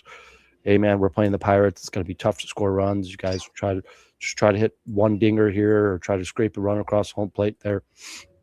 I'm sure when he gets to that Cardinal series, he's going to say, hey, man, especially if it's humid out there, if it's hot out there, he's going to be like, this is going to be a series where there's going to be runs scored. So we got to be aggressive at the plate. Got to try to have long at bats. Got to try to put a lot of pressure on these opposing pitchers. The Cubs have been really good at that. They've been really good this season at just playing that situational baseball. They've been really, really good at it. And now when you have guys like Matthew Boyd and Shota Imanaga who are keeping you in these games that are 1-0, 2-1, we've talked about it all season. The Cubs just haven't won a lot of those games. But now that Matthew Boyd and Shota Imanaga are turning back to true form, guys, the way they looked pre-All-Star break last year, you're starting to, I mean, like Sean, you said, if you just add a front of the rotation starter and maybe two more high leverage bullpen guys. And I know that's a lot to ask, but when you're talking about dealing with 41% of your pitching staff on the IL, this is the situation they're in now. This is where they're in now. This is where they're at. Listen, could the Cubs have done better this offseason? Yeah, of course, every team could have, but can you blame them for losing 17 pitchers? That's not the Cubs' fault. That's just bad luck. It is bad luck. And, as we sit here, we're hoping, the bad luck ends for the Chicago Cubs and the Chicago Bears, who are both plagued with injuries over the past couple of years. That's just kind of where we are. Blackhawks and the Blackhawks, like the Chicago, just Chicago. Yeah, but don't you think, like right now, Patrick Kane returns, you got Caleb Williams, you got Caleb Wilson, you got PCA. I mean, Chicago's starting to put their dot back on the map, in my opinion. I know you don't want to mention them, Sean, but the White Sox are certainly up and coming. Oh, yeah, I forgot about that team. Yeah. No, it's funny. It's funny you say that, because I was talking to a guy at the bar yesterday. It's a good time to be a Chicago sports fan, because I know, Sean, we've talked about this in the past, you and I, when it comes to the Bears, when it comes to the Cubs, anybody, you got to enjoy the journey, right? Like a 2015 for the Chicago Cubs to me was just as fun as 2016. Obviously, it didn't end the way you wanted it to when you got swept by the Mets in the playoffs, but it was just as fun. Like the journey is half the battle. Enjoy these days. Enjoy watching these teams come into their own. Enjoy watching PCA become the star of Major League Baseball. Enjoy watching Caleb Williams take over the NFL. Enjoy Connor Bedard's early years. This should be just as fun as the years they win the championship. And it just hasn't worked out perfectly for the Cubs, but I think they've done a pretty damn good job adjusting. Yeah, and when it comes to the situational hitting thing, I thought the Cubs did a fantastic job yesterday in situational hitting to pull out a victory against a team that was pitching really well, because I think that, as I said at the beginning of the game, Jared Jones was pitching a phenomenal ball game. And, it says right now that the Cubs are, situational hitting, runners in scoring position, batting average. Cubs are second in Major League Baseball. Runs scored, fourth in Major League Baseball. RBIs per game, sixth in Major League Baseball. Team OPS, fourth in Major League Baseball. You have Pete Crow Armstrong hitting 353 with 33 RBIs with runners in scoring position. The Cubs are near the league's best at pitch hitting off of the bench. Which is the manager. He's the one who brings those guys in certain situations. And you guys, real quick, Sean, I don't mean to cut you off and I'll let you finish in a second. But the thing that sticks out to me is Craig Counsell interview from it was like a month ago. PCA was like 3 for 4 in a game with a walk. And after the game, they interviewed Craig Counsell. They were like, how about another damn good game for Pete Crow Armstrong, huh? And then you know what Craig Counsell said? Yeah, but my favorite at-bat of the entire game was the walk. That was my favorite Pete Crow Armstrong at-bat of the entire game. We've been preaching to him. Don't swing at bad pitches out of the zone. Take what the pitcher gives you. They're very rarely are they going to give PCA a fastball down the middle, knee high. It's not going to happen. They're going to pitch. They're going to try to pitch around you, Pete. They're going to pitch outside the zone. Take your walks. And he's like, and that walk he took in that game with those fringe pitches that were right on the edge. And he had such a good eye taking those pitches. That's what I'm talking about. I think Craig Counsell has been preaching this stuff since day one. The Cubs just haven't been. And listen, has Craig Counsell had his problems, Sean? 100%. There's been numerous games where I'm like, dude, you're in extra innings. You got a guy at third with 1 out, or a guy at second with 1 out. Bunt him over. Move him over. Stop trying to go for a home run. But how much of that is on the players and how much of that's on Craig Counsell? I don't know. Yeah, and too, when it comes to the runners in scoring position, I know what was it, timid. We've talked about it here, all season about who and what is the problem with the Cubs here. But I personally think, watching with my own 2 eyes, I think over the past 2 or 3 weeks, and baseball is a very long season, I think that they've gotten a lot better at situational hitting. They're taking walks. I mean, you just look at last night's ball game, shorten up the bat. Swanson drives that ball up the middle with runners in scoring position. What happens next? They walk PCA. You induce another walk with the bases loaded to increase your lead, which the Cubs needed because they gave up that run in extra innings. So I personally think you're watching an evolution, and I don't want to be stuck in what happened in May and the beginning of June to oppose to what's happening at July moving into August, because it is a long season. And we were the first here right here on 4-Star Chicago Sports on the Northside 9 to bitch and complain and cry about how the Cubs suck with runners in scoring position. But personally, I have to call it how I see it. I think over the past 3-4 weeks, it's gotten a lot better. And if it continues to get better, it's only going to make this team, it's going to continue to elevate this team. It is getting better. And it's going to have to be better if you're going to win over this next 17-game stretch against the Dodgers, against the Yankees. That's going to be a tough 6-game stretch. Yankees to Dodgers, with all those top pitchers we're going to have to face. Situational hitting is going to be a key. So the Cubs have a chance to prove me wrong here, because if you can't situational hit against the Yankees and Dodgers, you ain't going to win many of those ball games. Yeah, and real quick, you guys, we're not like hating on you guys. We appreciate the show, you guys. We appreciate the conversation. Yeah, I love you guys. Love the audience. We love when you guys put the stuff in the chat, because it just I got Andre Dawson out today, folks. Yeah, and I'm glad you clarified that, Tim. Thank you, and thanks for being here once again, man. We appreciate it. Yeah, listen, you guys, when they were like in the midst of that 10-game losing streak, even any time at point around that, when the Cubs just didn't look right, it looked clunky. Yesterday, with the way that Jones has been pitching, you look at his last 3 starts, he's been amazing. Yesterday, I would have told you the Cubs lose that game before that game was played. Right. I've been like, there's not a chance in hell they're scraping around across home plate against this guy. He's been absolutely amazing. When we talked about, Sean and I, before he got hurt last year, Jones was amazing. He is every bit as good as Paul Skenes when he's on. He's amazing, dude. That's what I'm talking about. That pitching staff in Pittsburgh is scary. But right now, with the way the Cubs been playing lately, the last month or so, like Sean just talked about, yeah, I expect if the Pirates could only scrape across 1 run against Matthew Boyd, yeah, I'm telling you, the Cubs winning that game. They're winning that game, because at some point in that game, the Cubs are going to have that 1 inning where they find a way to push 2 guys across home plate. That's just what they've done lately. Yeah. That's what they've done. And Kyle, when it comes to playoff baseball, yesterday's game is a picture-perfect example of what playoff baseball looks like. You're not scoring 7, 8, 9, 10 runs. You're winning 3-2, 2-1. These are the best pitching in the world. That's the teams that make the playoffs, or the team with the best pitching staff. That's the teams that make the playoffs. So when you get to the playoffs, you're going to see the Skenes, the Yamamotos. That's all you're going to play. That's all the Jacob Mizorowskis. That's all you're going to see in the playoffs. So the Cubs have, like I said, Sean, the first thing I said when you introduced me on the show, when you said, how you do it, Kyle? Huge win for the Cubs, not because it's the Pirates or because you separated yourself in the wild card division, because you won a game off pitching. That's why it was a huge game for the Cubs. Sean, remember last week I said, when's the last time the Cubs won a game 1-0, 2-1, 3-1? Right, yeah. When's the last time they won a pitching duel? They did it yesterday, and Matthew Boyd is just starting to look pretty consistent. Like he might be one of the best pitchers in baseball. Remember, guys, this is a guy who played on the All-Star team last year. If he can get back to that, then he could become like your true ace. And he only gives up 1 or 2 runs. It gives you a chance every time he goes out there, especially in the playoffs. That's what you with need. This offense, with the way they take at bats, with the way they fight, persevere, push, constantly put pressure on the opposing pitching staff.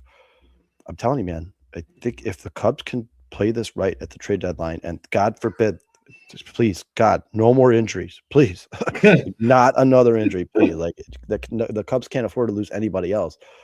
If they play this thing right, they may not be the favorite they obviously aren't going to be the favorite over the Brewers or Dodgers, but I'll tell you this, guys, they play it right.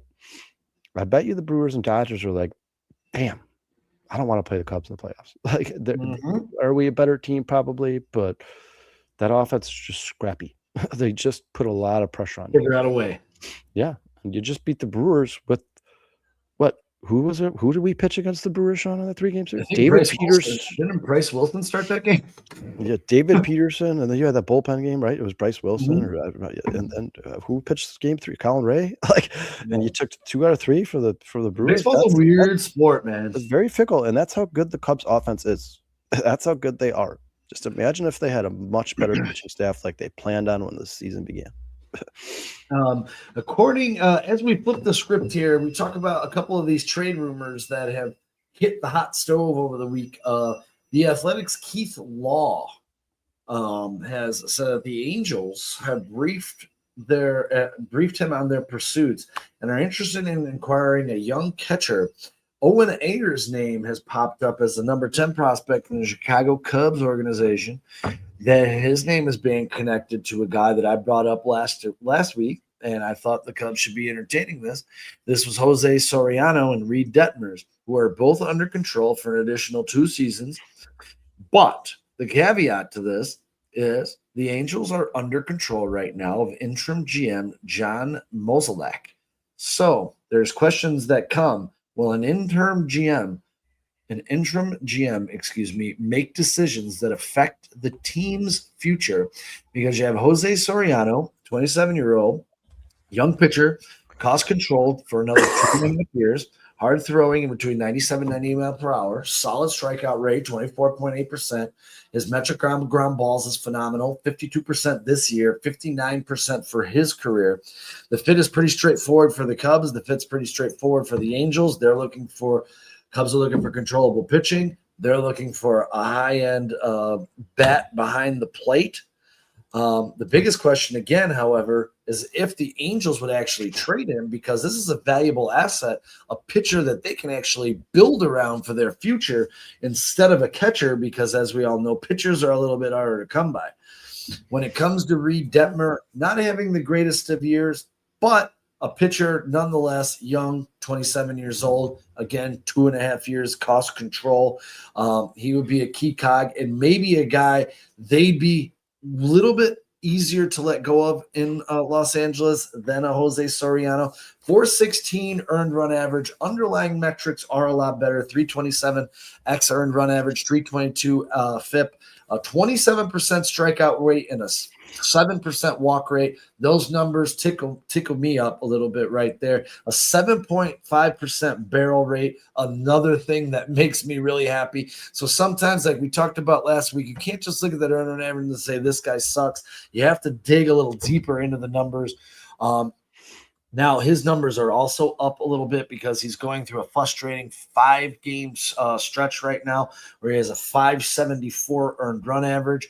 But before that, he had a 368, a 282 FIP with 100 strikeouts and 15 starts and 88 innings. So Owen Ayers at this point being having one of the most exciting breakouts in all of baseball, drafted by the Cubs back in 2004. We talked about him last week. We had the graphic up: 304, 591, 167, WRC plus, 22 home runs, 24% strikeout rate, 15% walk rate. Kyle, when it comes to this particular deal, if the Cubs were able to pull something off like this, we talk so much about how excited we were as a group to get Owen Ayers up here and see if he can be the catcher here for the Cubs for the next 10 years. Where would you be trading him for cost control pitching, getting 2.5 years for one guy who could possibly be an ace? And I would say Reed Detmer for me would probably fall into your 2-3 slot, not a true front end ace. Would that be fair? 100%. Detmers is not an ace. Sean, me personally, and I'm glad that Mac Cup Dad is here and he puts this in the chat here. He says Alcantara and Ballesteros just had very odd inspo about opportunities. Yes. If I'm the Cubs, I'm talking to the Angels about how they feel about Ballesteros. Like, hey, do you guys feel like he's like that catcher? Like, you think he can be that everyday catcher you're looking for? Because I'd rather keep Owen Ayers. I think Owen Ayers has a much higher ceiling than Ballesteros. Maybe not at the plate, but certainly as a catcher, or like an everyday catcher. I think Owen Ayers is probably the better prospect. So I would try to keep Ayers if I could. And I know he's 24, 25 years old, or whatever people talk about all the time. But you guys just look at the numbers. He's been he's just amazing. He's been amazing. Go look at I looked at the numbers for Owen Ayers today when I was reading these articles about him being a trade piece for the Angels. Ayers has just been amazing. He's been unbelievable. It's unbelievable, man. I cannot believe how good he's been. Personally, Sean, we talked last week about some of the guys. You asked me, who do you consider untouchable? I think Owen Ayers is probably their best prospect right now. And I know that people are like, well, he's not ranked number 1 in the farm system. But you guys, a good defensive catcher who's good at the plate, it's just so hard to find. It's so hard to find. Yeah. Almost every team in baseball has this glaring hole in their lineup because they have that catcher that's really, really good defensively. And he's not that good at hitting, but they're like, yeah, but he's so good defensively, we have to put him in the lineup. It's kind of like Dansby Swanson for us, right? Like, he's so good at shortstop, but he has to play every single day, but his bat's super inconsistent. That's most catchers in baseball, right? If you can get a guy like Owen Ayers comes up here and he's the next Salvador Perez, where he's amazing and defensively, or Javier Molina, where he's just good all over the place. That's very, very, very, very tough to find. I would like to find a way to keep Owen Ayers, but Sean, at the end of the day, pitching's expensive, especially controllable pitching when you have years of control. If that's the only way the Cubs could find a way to get a starting pitcher here is to trade Owen Ayers, then that's probably what you're going to have to do. I personally like Soriano more than Detmer, and I know the Cubs say they like Detmer more. Soriano, to me, probably has the potential where if he's pitching well, he could be considered like your ace or number 2. I think he's probably the better prospect of the two, but I don't know. I mean, either way, whoever the Cubs decide, if they decide to get one of those 2 guys from the Angels, I'm just happy that the Cubs have more pitching here. Now, that wouldn't be it for me. Like, the Cubs can't just be like, oh, we're just going to add this one guy from the Angels and we're done. Yeah. Like, we're World Series contenders. You're not. But if they bring one of those 2 guys here and they have to part ways with one of those prospects, Sean, that you and I both love, I mean, at the end of the day, guys, let's go over the list, Sean, and help me, Sean. Please correct me if I'm missing somebody. But and by the way, you guys see Ethan Conrad's coming on a little bit here too. Yeah, they're only running the game for his team the other day.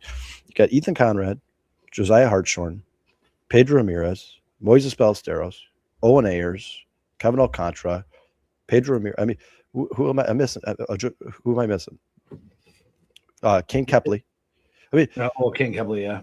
You guys, there's so many guys down there. Somebody has to go. Matt Shaw. Yeah, somebody has to go. Somebody has to go because you don't have room for all these guys. And it doesn't suck as a Cubs fan, especially for guys that you've groomed, you've developed, you spent all the time developing into a major league talent, and to part ways with that guy after 4 or 5 years in the minors.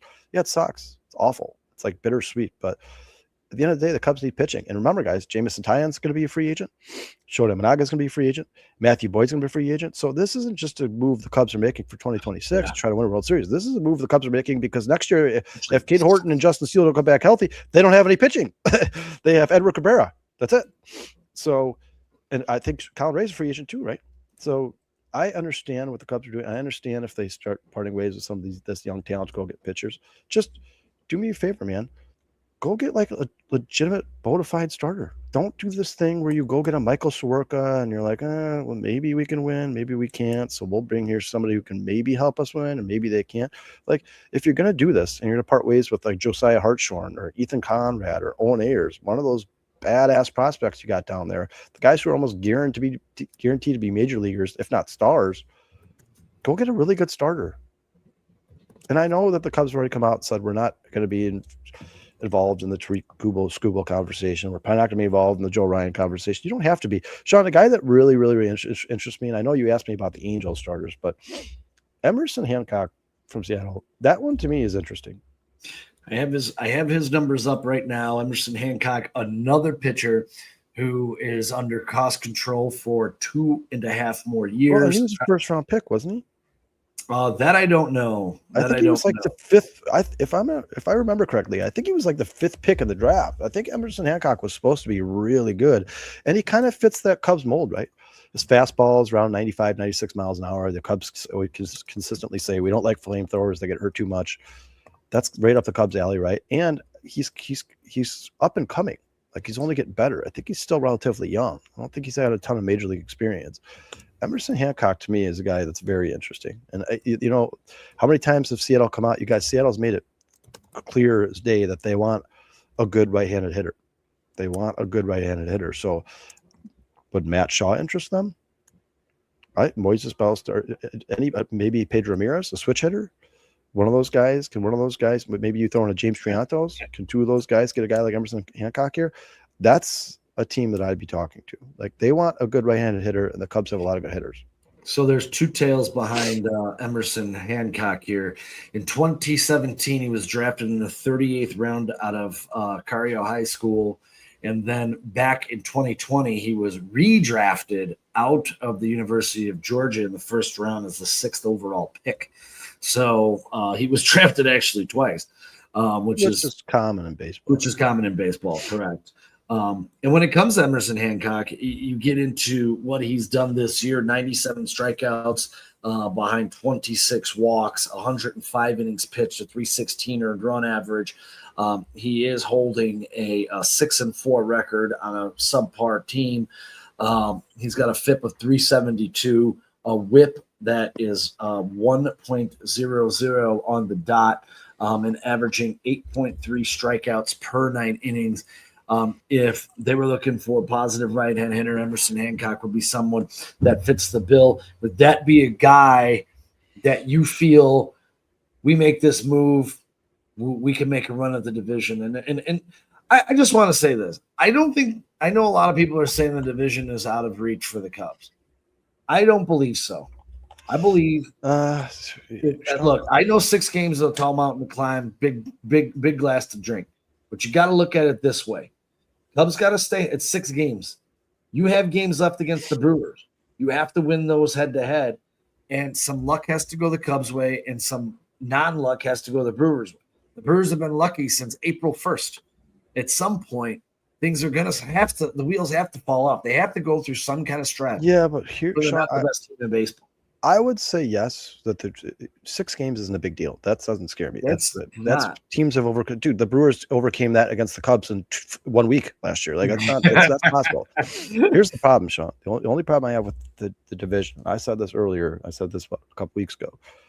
I think the division is out of hand, and the only reason I do, man, is because look at the strength of schedule for the Milwaukee Brewers. And I understand the Chicago Cubs. I understand. Dude, we're playing the Yankees and the Dodgers, and they're playing the Athletics and the Angels. It's like it's not fair. Like, it sucks. It's no fault of anybody's. It's not like the Major League Baseball set it up this way on purpose. But I just feel like with how everything that's happened to the Cubs, now they're kind of playing catch up, and then they have to do it while they're playing the Yankees and Dodgers, and the Brewers are playing the Twins. Like, it's going to be very, unless the Brewers deal with some impactful injuries like the Cubs have, then it's a different story. Like, say Jacob Mizrowski misses, Kyle Harrison misses a big chunk of time. That's a different story. But right now, as it lines up, the way it plays out, just with how easy the Brewers schedule is as opposed to the Chicago Cubs schedule, you'd be hard pressed to convince me that the Cubs can win this division. Now, listen, when I say that Hancock's a guy who interests me, and a guy who, if I were the Cubs, I'd at least make a call about, because Sean, you talk this, the Seattle come out and say we want a right-handed hitter. What's the one thing the Cubs have? We have a plethora of hitting. We don't have any pitching to trade, but we could definitely spare a hitter, right? We have plenty of those. That's not it. I'm not saying like, oh, go get Emerson Hancock and you're in it. Now all of a sudden you're a World Series team. You got to add a lot more than that, but that would be a good place to start. I think that'd be a really good place to start. And listen, he's just a guy that there's still some mystery around, right? I don't think we know his ceiling. I don't think anybody. I was reading an article about Emerson Hancock the other day.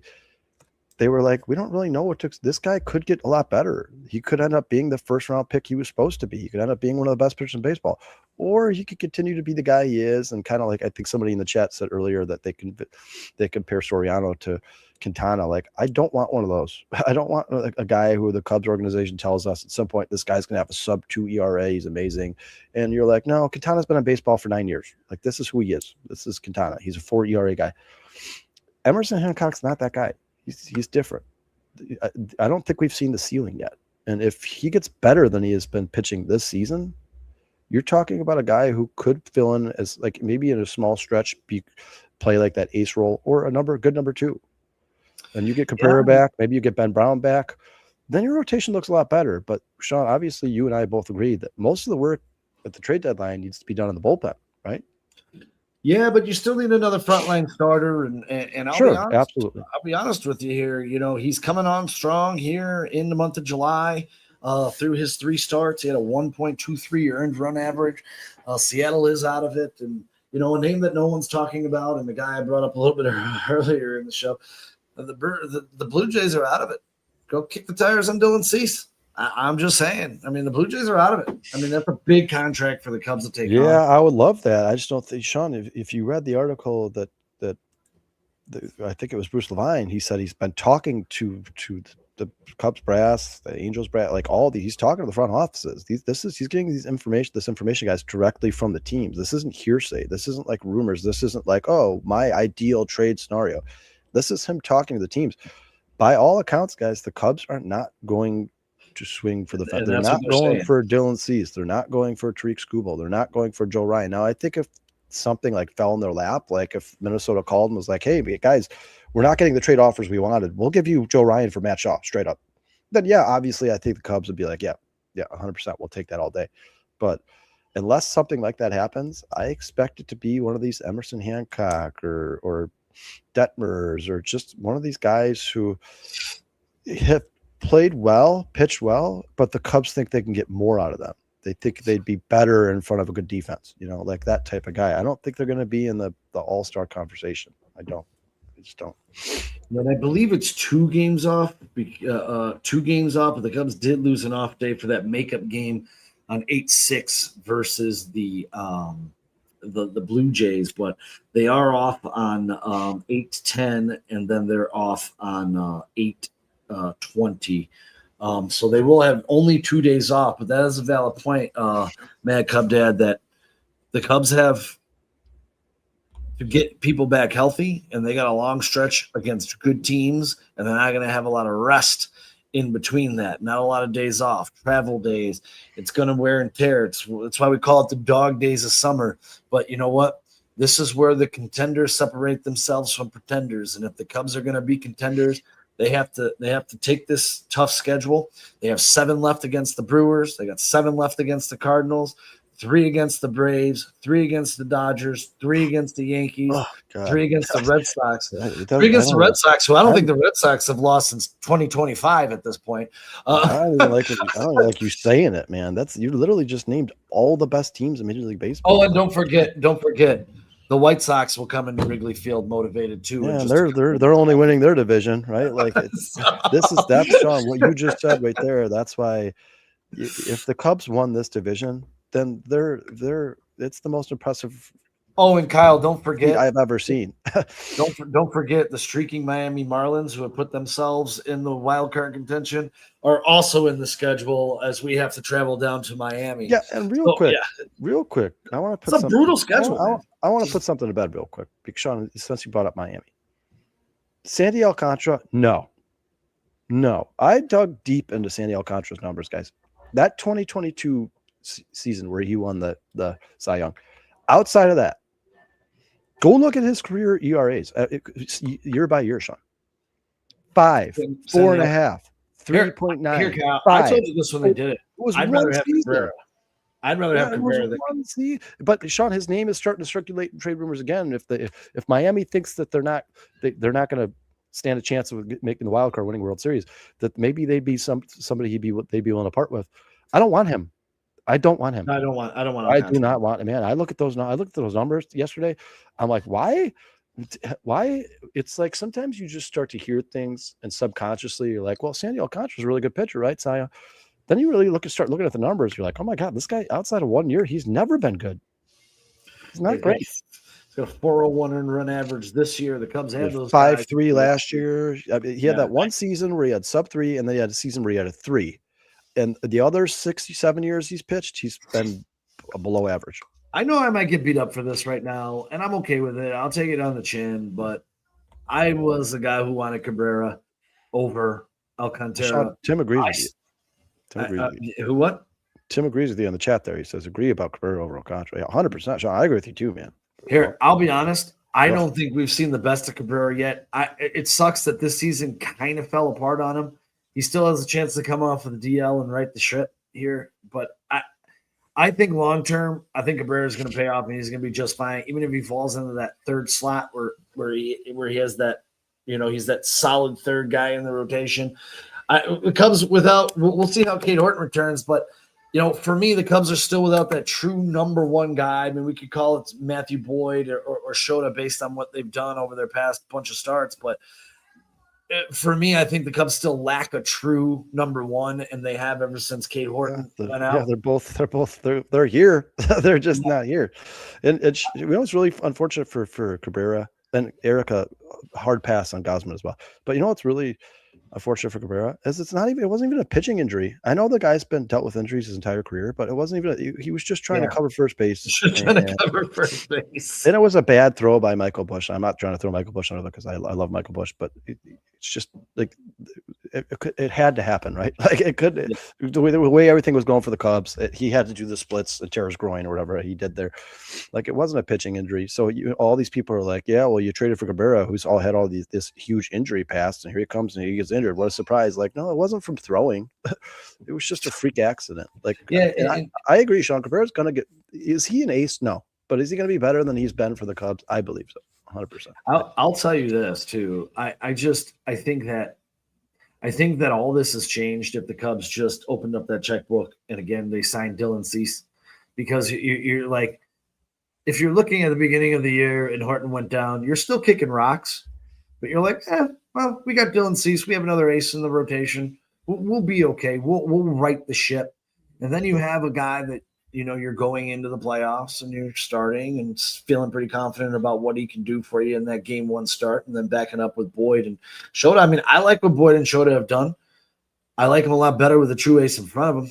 I'll tell you that right now, because when it comes to the playoffs, especially when it comes to these 5-game series, I like an ace to start in game one and an ace to start in game 3. And with the way they spread these games out, you can get that out of a true front end starter.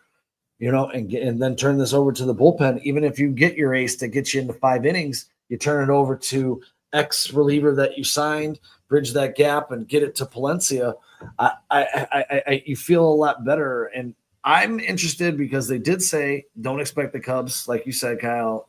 They came out and said, don't expect the Cubs to be in this Joe Ryan shit or any of these other top end pitchers. But I'll be honest with you, if you get Jose Soriano, I feel really good about that. I feel really good about the rotation.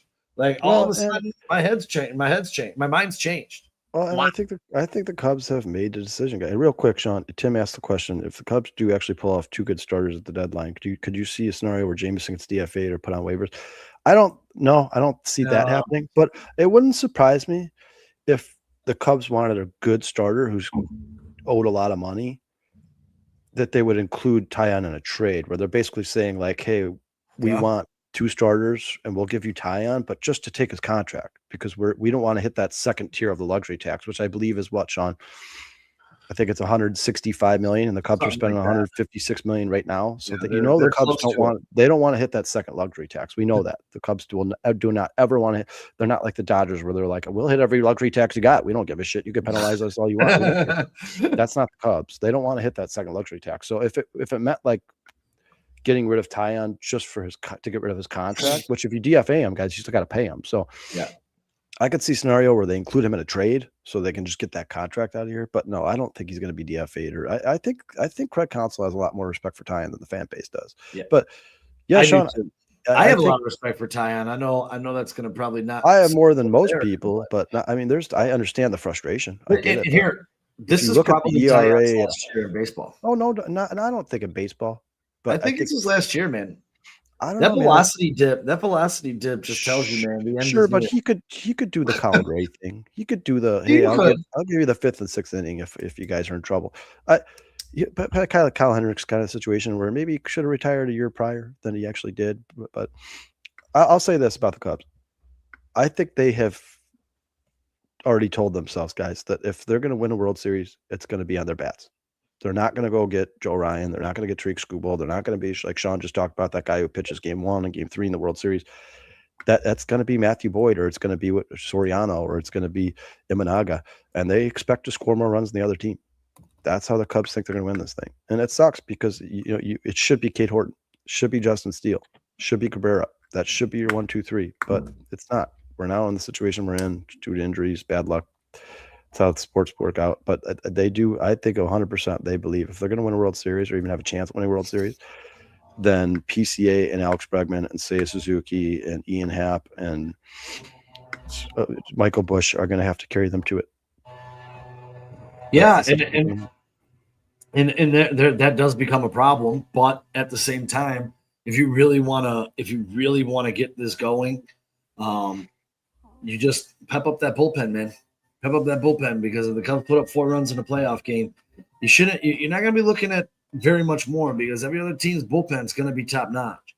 And Erica, if I may, my respect for Jameson Tyon. In 2023, 264 across 12 starts at Wrigley. 2024, 10 across 10 starts, 172 at Wrigley.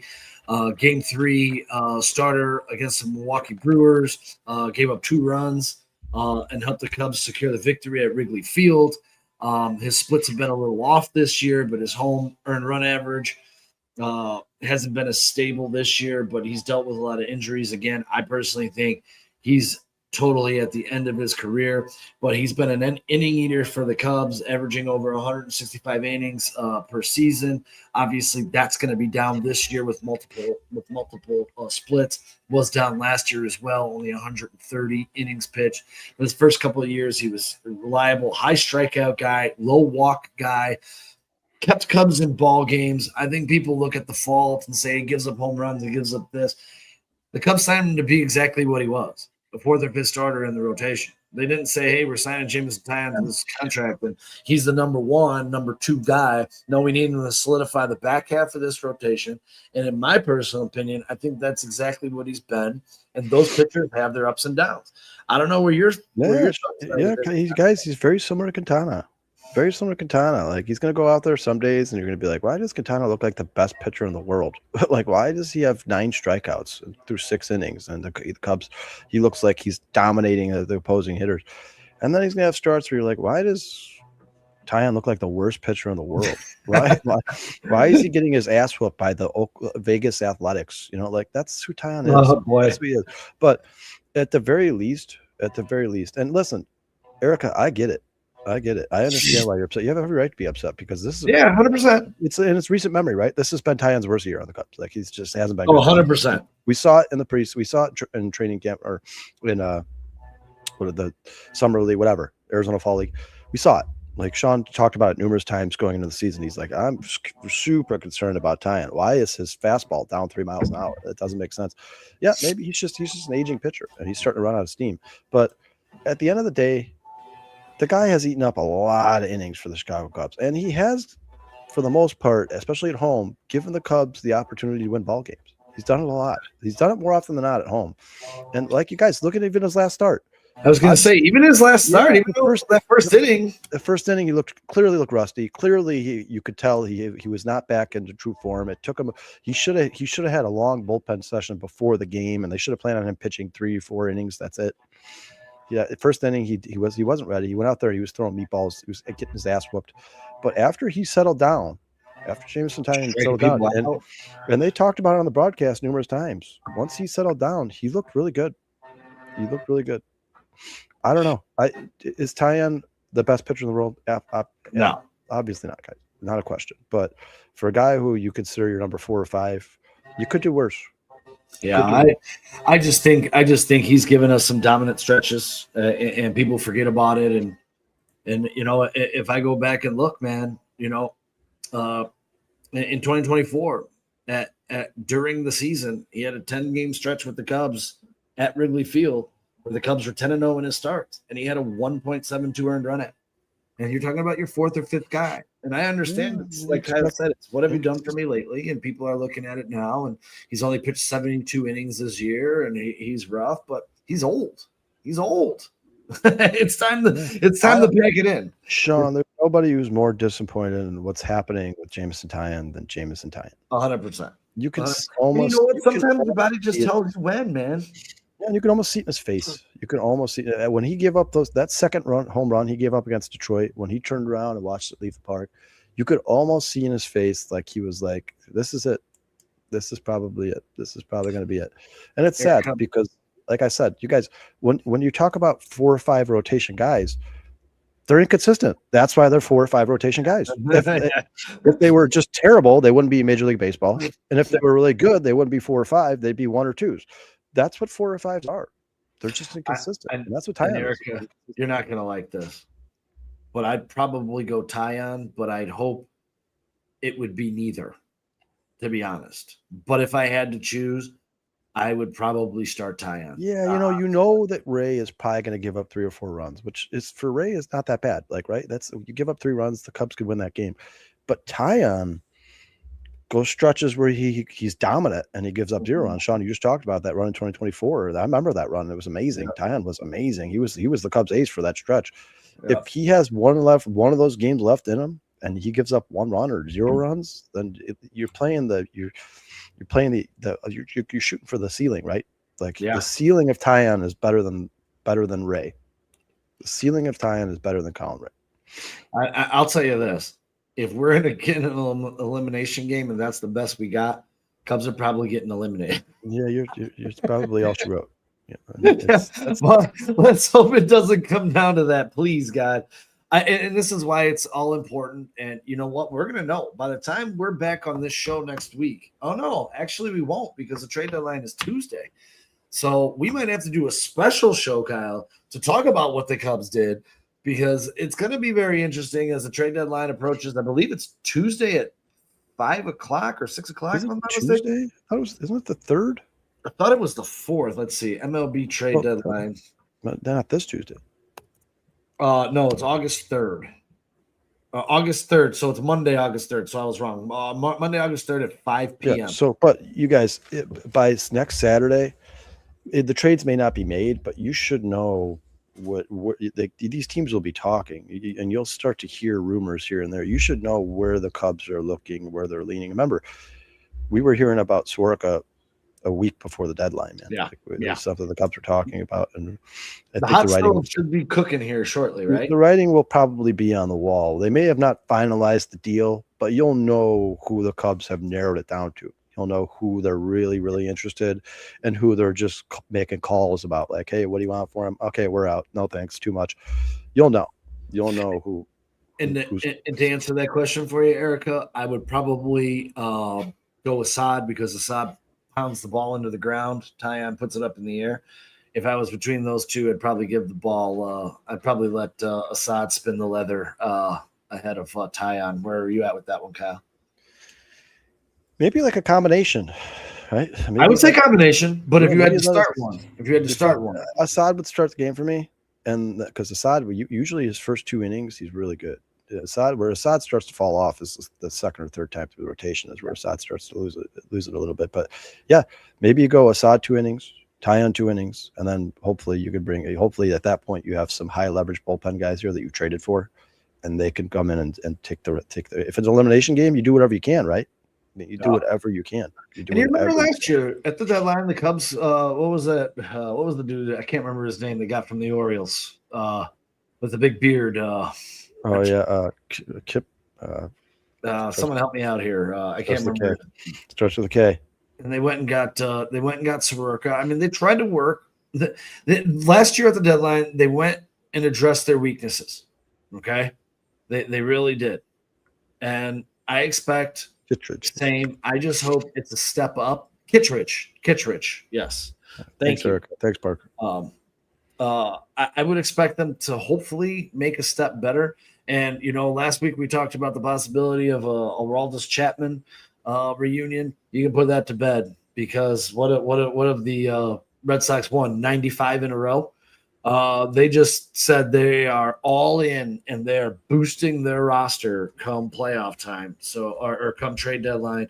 So you can forget about anybody from the Boston Red Sox. And I am very thankful and very happy that the Boston Red Sox and the Chicago Cubs do not play into the final series of the season because that would suck.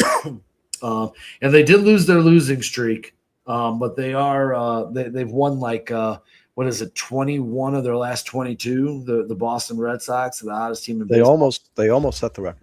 They almost set the record. So I felt just short of the record. Yeah, and you hope by the time you play them, they've cooled off a ton, right? Because I'm hoping by the time you play them, it doesn't matter. Well, in baseball, those runs don't last very long. These teams the ups and downs are too dramatic for this team to be playing the way they're playing come the end of the season. So, yeah, they are. Where are they at the division? They're 6.5. That's how bad they were. They just won like 20 games in a row, and they're still 6.5 games out of the division. But they're right there in the wild card. They have a half game lead in the wild card. So I expect the Red Sox to make some serious moves here. Forget about anything from Boston. They pulled themselves out of the cellar and put themselves in a playoff picture. So good for the Boston Red Sox because I know a lot of Cub fans don't feel the same, but they're one of the teams in the American League I favor over most other teams in all of baseball. I like the Red Sox, so good for them, and hopefully they can continue it on. And yeah, I will forever be a Theo Epstein fan. I can tell you that. Yeah, 100%. I love that As guy. we make our way out the door, I did want to bring up here a couple of things that a couple of nuggets I found out about. Obviously, we all know about the James Triantos roster move and Kevin Alcantara being sent back down to the minor leagues. Coming up here, making his major league debut, hopefully one day here soon. 306 batting average, 344 OBP, 440 slugging, 784 OPS. So congratulations to the Cubs' number 7 prospect, James Triantos, on getting the call to the major leagues. And thank you, Jay, on Cubs for this wonderful graphic. I didn't feel like making one, so I just ripped yours. Appreciate you, buddy. And we'll be seeing you on a Bears show here really, really soon. That's a little surprise, cat out of the bag, as we're talking about guests coming up for Bears. Jay on Bears will be one of them. Great dude. Check out his content. He's freaking amazing. Another nugget that I wanted to share, Kyle, and I found this just sifting through. I Google Cubs news every day, and I can't even remember where I found this. But since 2024, Michael Busch ranks 8th among Major League first basemen in FWAR and 10th in WRC plus. However, the trades that the Cubs made, Zaire Hope and Jackson Ferris were traded for Busch, along with Yancy Almonte back in 2024. Entering Monday's action, Hope ranks 2nd among all minor leaguers with 83 runs driven in, a staggering 292, 375, 536 slash line, and 384 appearances. The 21-year-old could be forcing himself into Los Angeles Dodgers' future plans because he's on a dynamic run and he is on the leaderboard for a lot of statistical categories in the minor leagues. Jackson Ferris, I forgot to look him up, but Zaire Hope alone, you feel that Busch trade is kind of even now with Zaire Hope. So just a crazy little nugget I found. Good trade for both sides. And yes, Erica, I do believe that you might see Alcantara on the move, maybe Mo Baller on the move, maybe I definitely think Matt Shaw on the move. What are your thoughts? If you had to pick right now, they put a gun to your head, say the 3 players you think most will be moved. I just said Baller, Shaw, and Cantera. Would those be the 3 on the top of your brain, or do you have somebody else in mind? Well, I'm not gonna lie, guys. I think the reason that James Triantos was brought up is for the Cubs to showcase. They're saying, hey, even if he doesn't play a lot, they're saying, hey, he is major league ready. This is a guy who can impact your major league roster right now. Like, there's a couple names that people haven't really talked about a lot, guys. I mean, Shaw is going to be the guy that people want the most, so it wouldn't surprise me if he's traded. But I think the guys that are probably most available for the Cubs are Kevin Alcantara, probably Jonathan Long, James Triantos.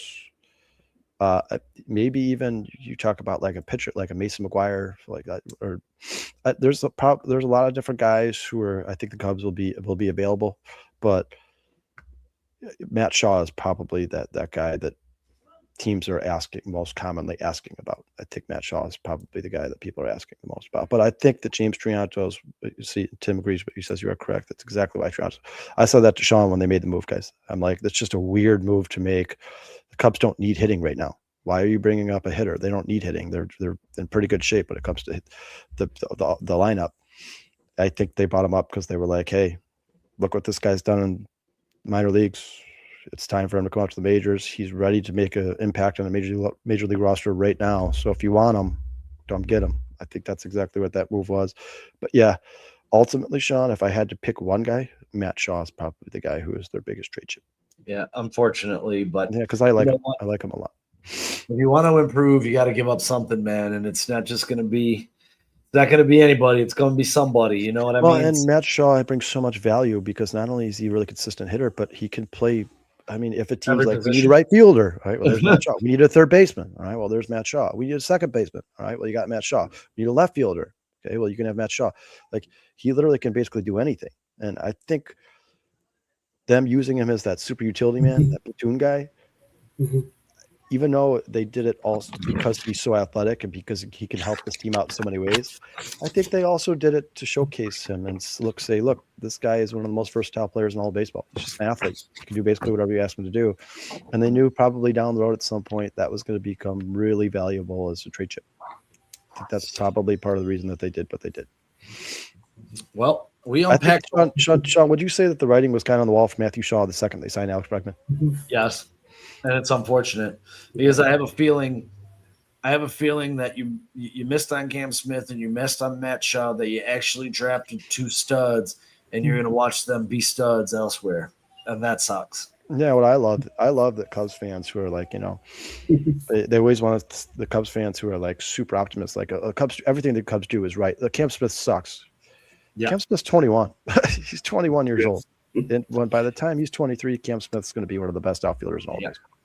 And Erica, I disagree. Seiya Suzuki is not even a consideration because the production that he brings to this baseball team, and if you take this production out of this lineup, you have a tremendously huge hole to fill. Yeah. Unless you're trading for his replacement and he's in that deal, Seiya Suzuki is going nowhere. Well, you'd have to be major league ready. Like, guys, if we talked about if you're trading I'm talking about like you're trading for Alvarez from Houston. That's the only way Suzuki's traded. If the Cubs are going to win a World Series or even try, it has to be on the bats. And Seiya Suzuki right now is probably, you could make an argument, is probably the second most important bat in the Chicago Cubs lineup.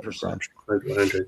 Yeah, it sucks because if Bush could get back to where he was last season, I'd say that Bush would be in the conversation, but he just hasn't been the same Bush. Right now, you absolutely to trading Suzuki would be one step forward, one step back. Like, oh, we got that front of the end, we got that front of the that's front end rotation piece in Joe Ryan. But now we instead of scoring 6 runs a game, we're going to score 3 runs a game because say Suzuki's gone. Like that doesn't help you in any way, shape. Well, let's check this out. We got Skenes, we got Skenes and Showdown on the bump today. So we're looking at Skenes and Shota today. Ashcraft who has absolutely taken the Cubs to task in 2026 on the bump tomorrow. And I believe we both said 1-1. Where are you at, Bruce? 1-1. 1-1. Kyle, you said 1-1 too, right? Earlier. Erica, I got to hear, man. What are the Cubs? What are going the Cubs do in your eyes? Tim, anybody else that wants to chime in? I was going to say, Sean, Tyan's pitching tomorrow. You know, Erica's at least taking one loss. You know, Erica's taking a loss for sure. Parker's got a 1-1. I like that.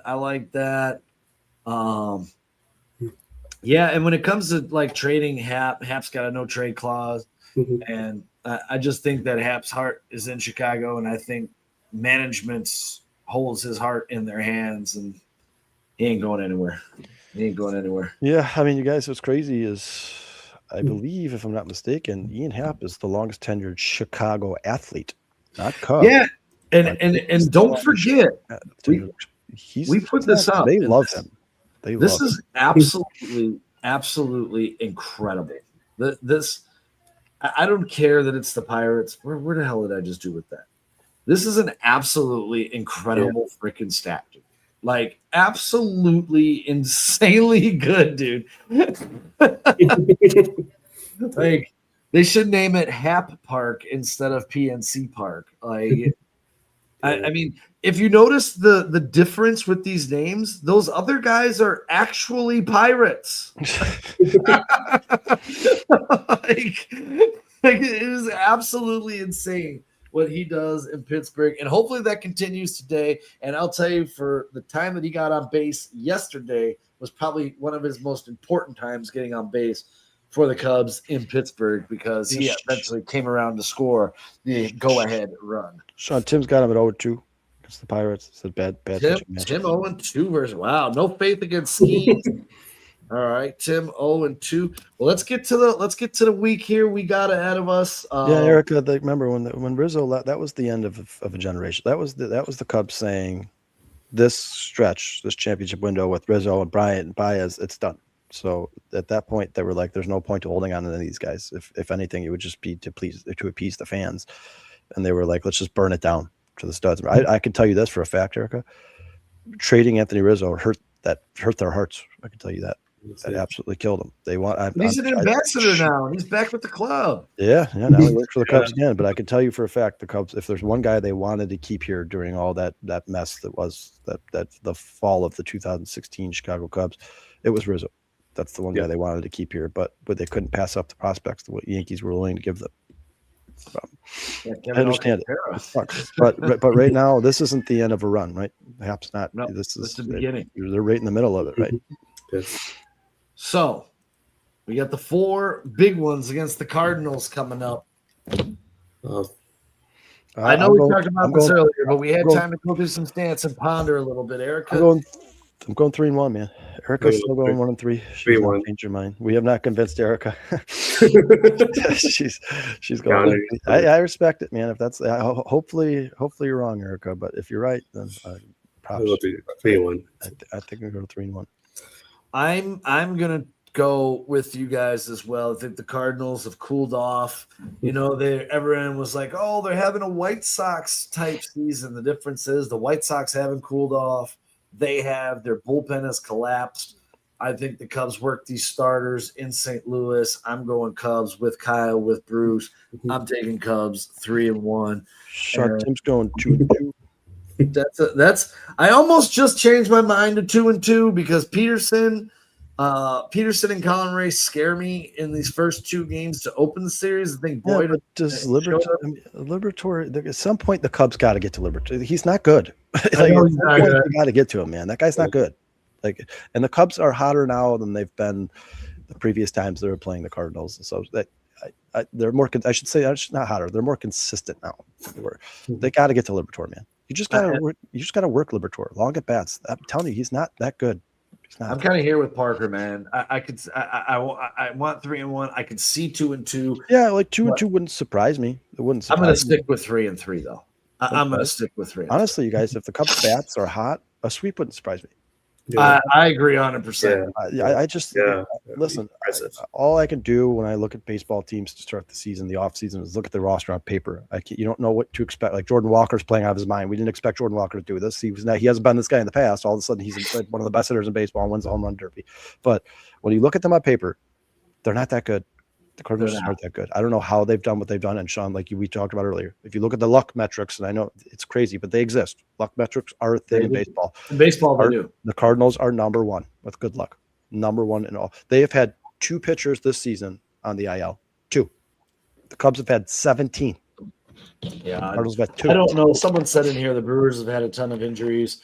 I don't believe the Brewers have missed 41% not of their significant, not significant injuries. I know Woodruff went out for a little bit, but they started the season the first week without Jackson Jorio, so it has us losing Horton and Steele. That would mean for them to have that same bad luck, it would have to be Mizorowski and Harrison.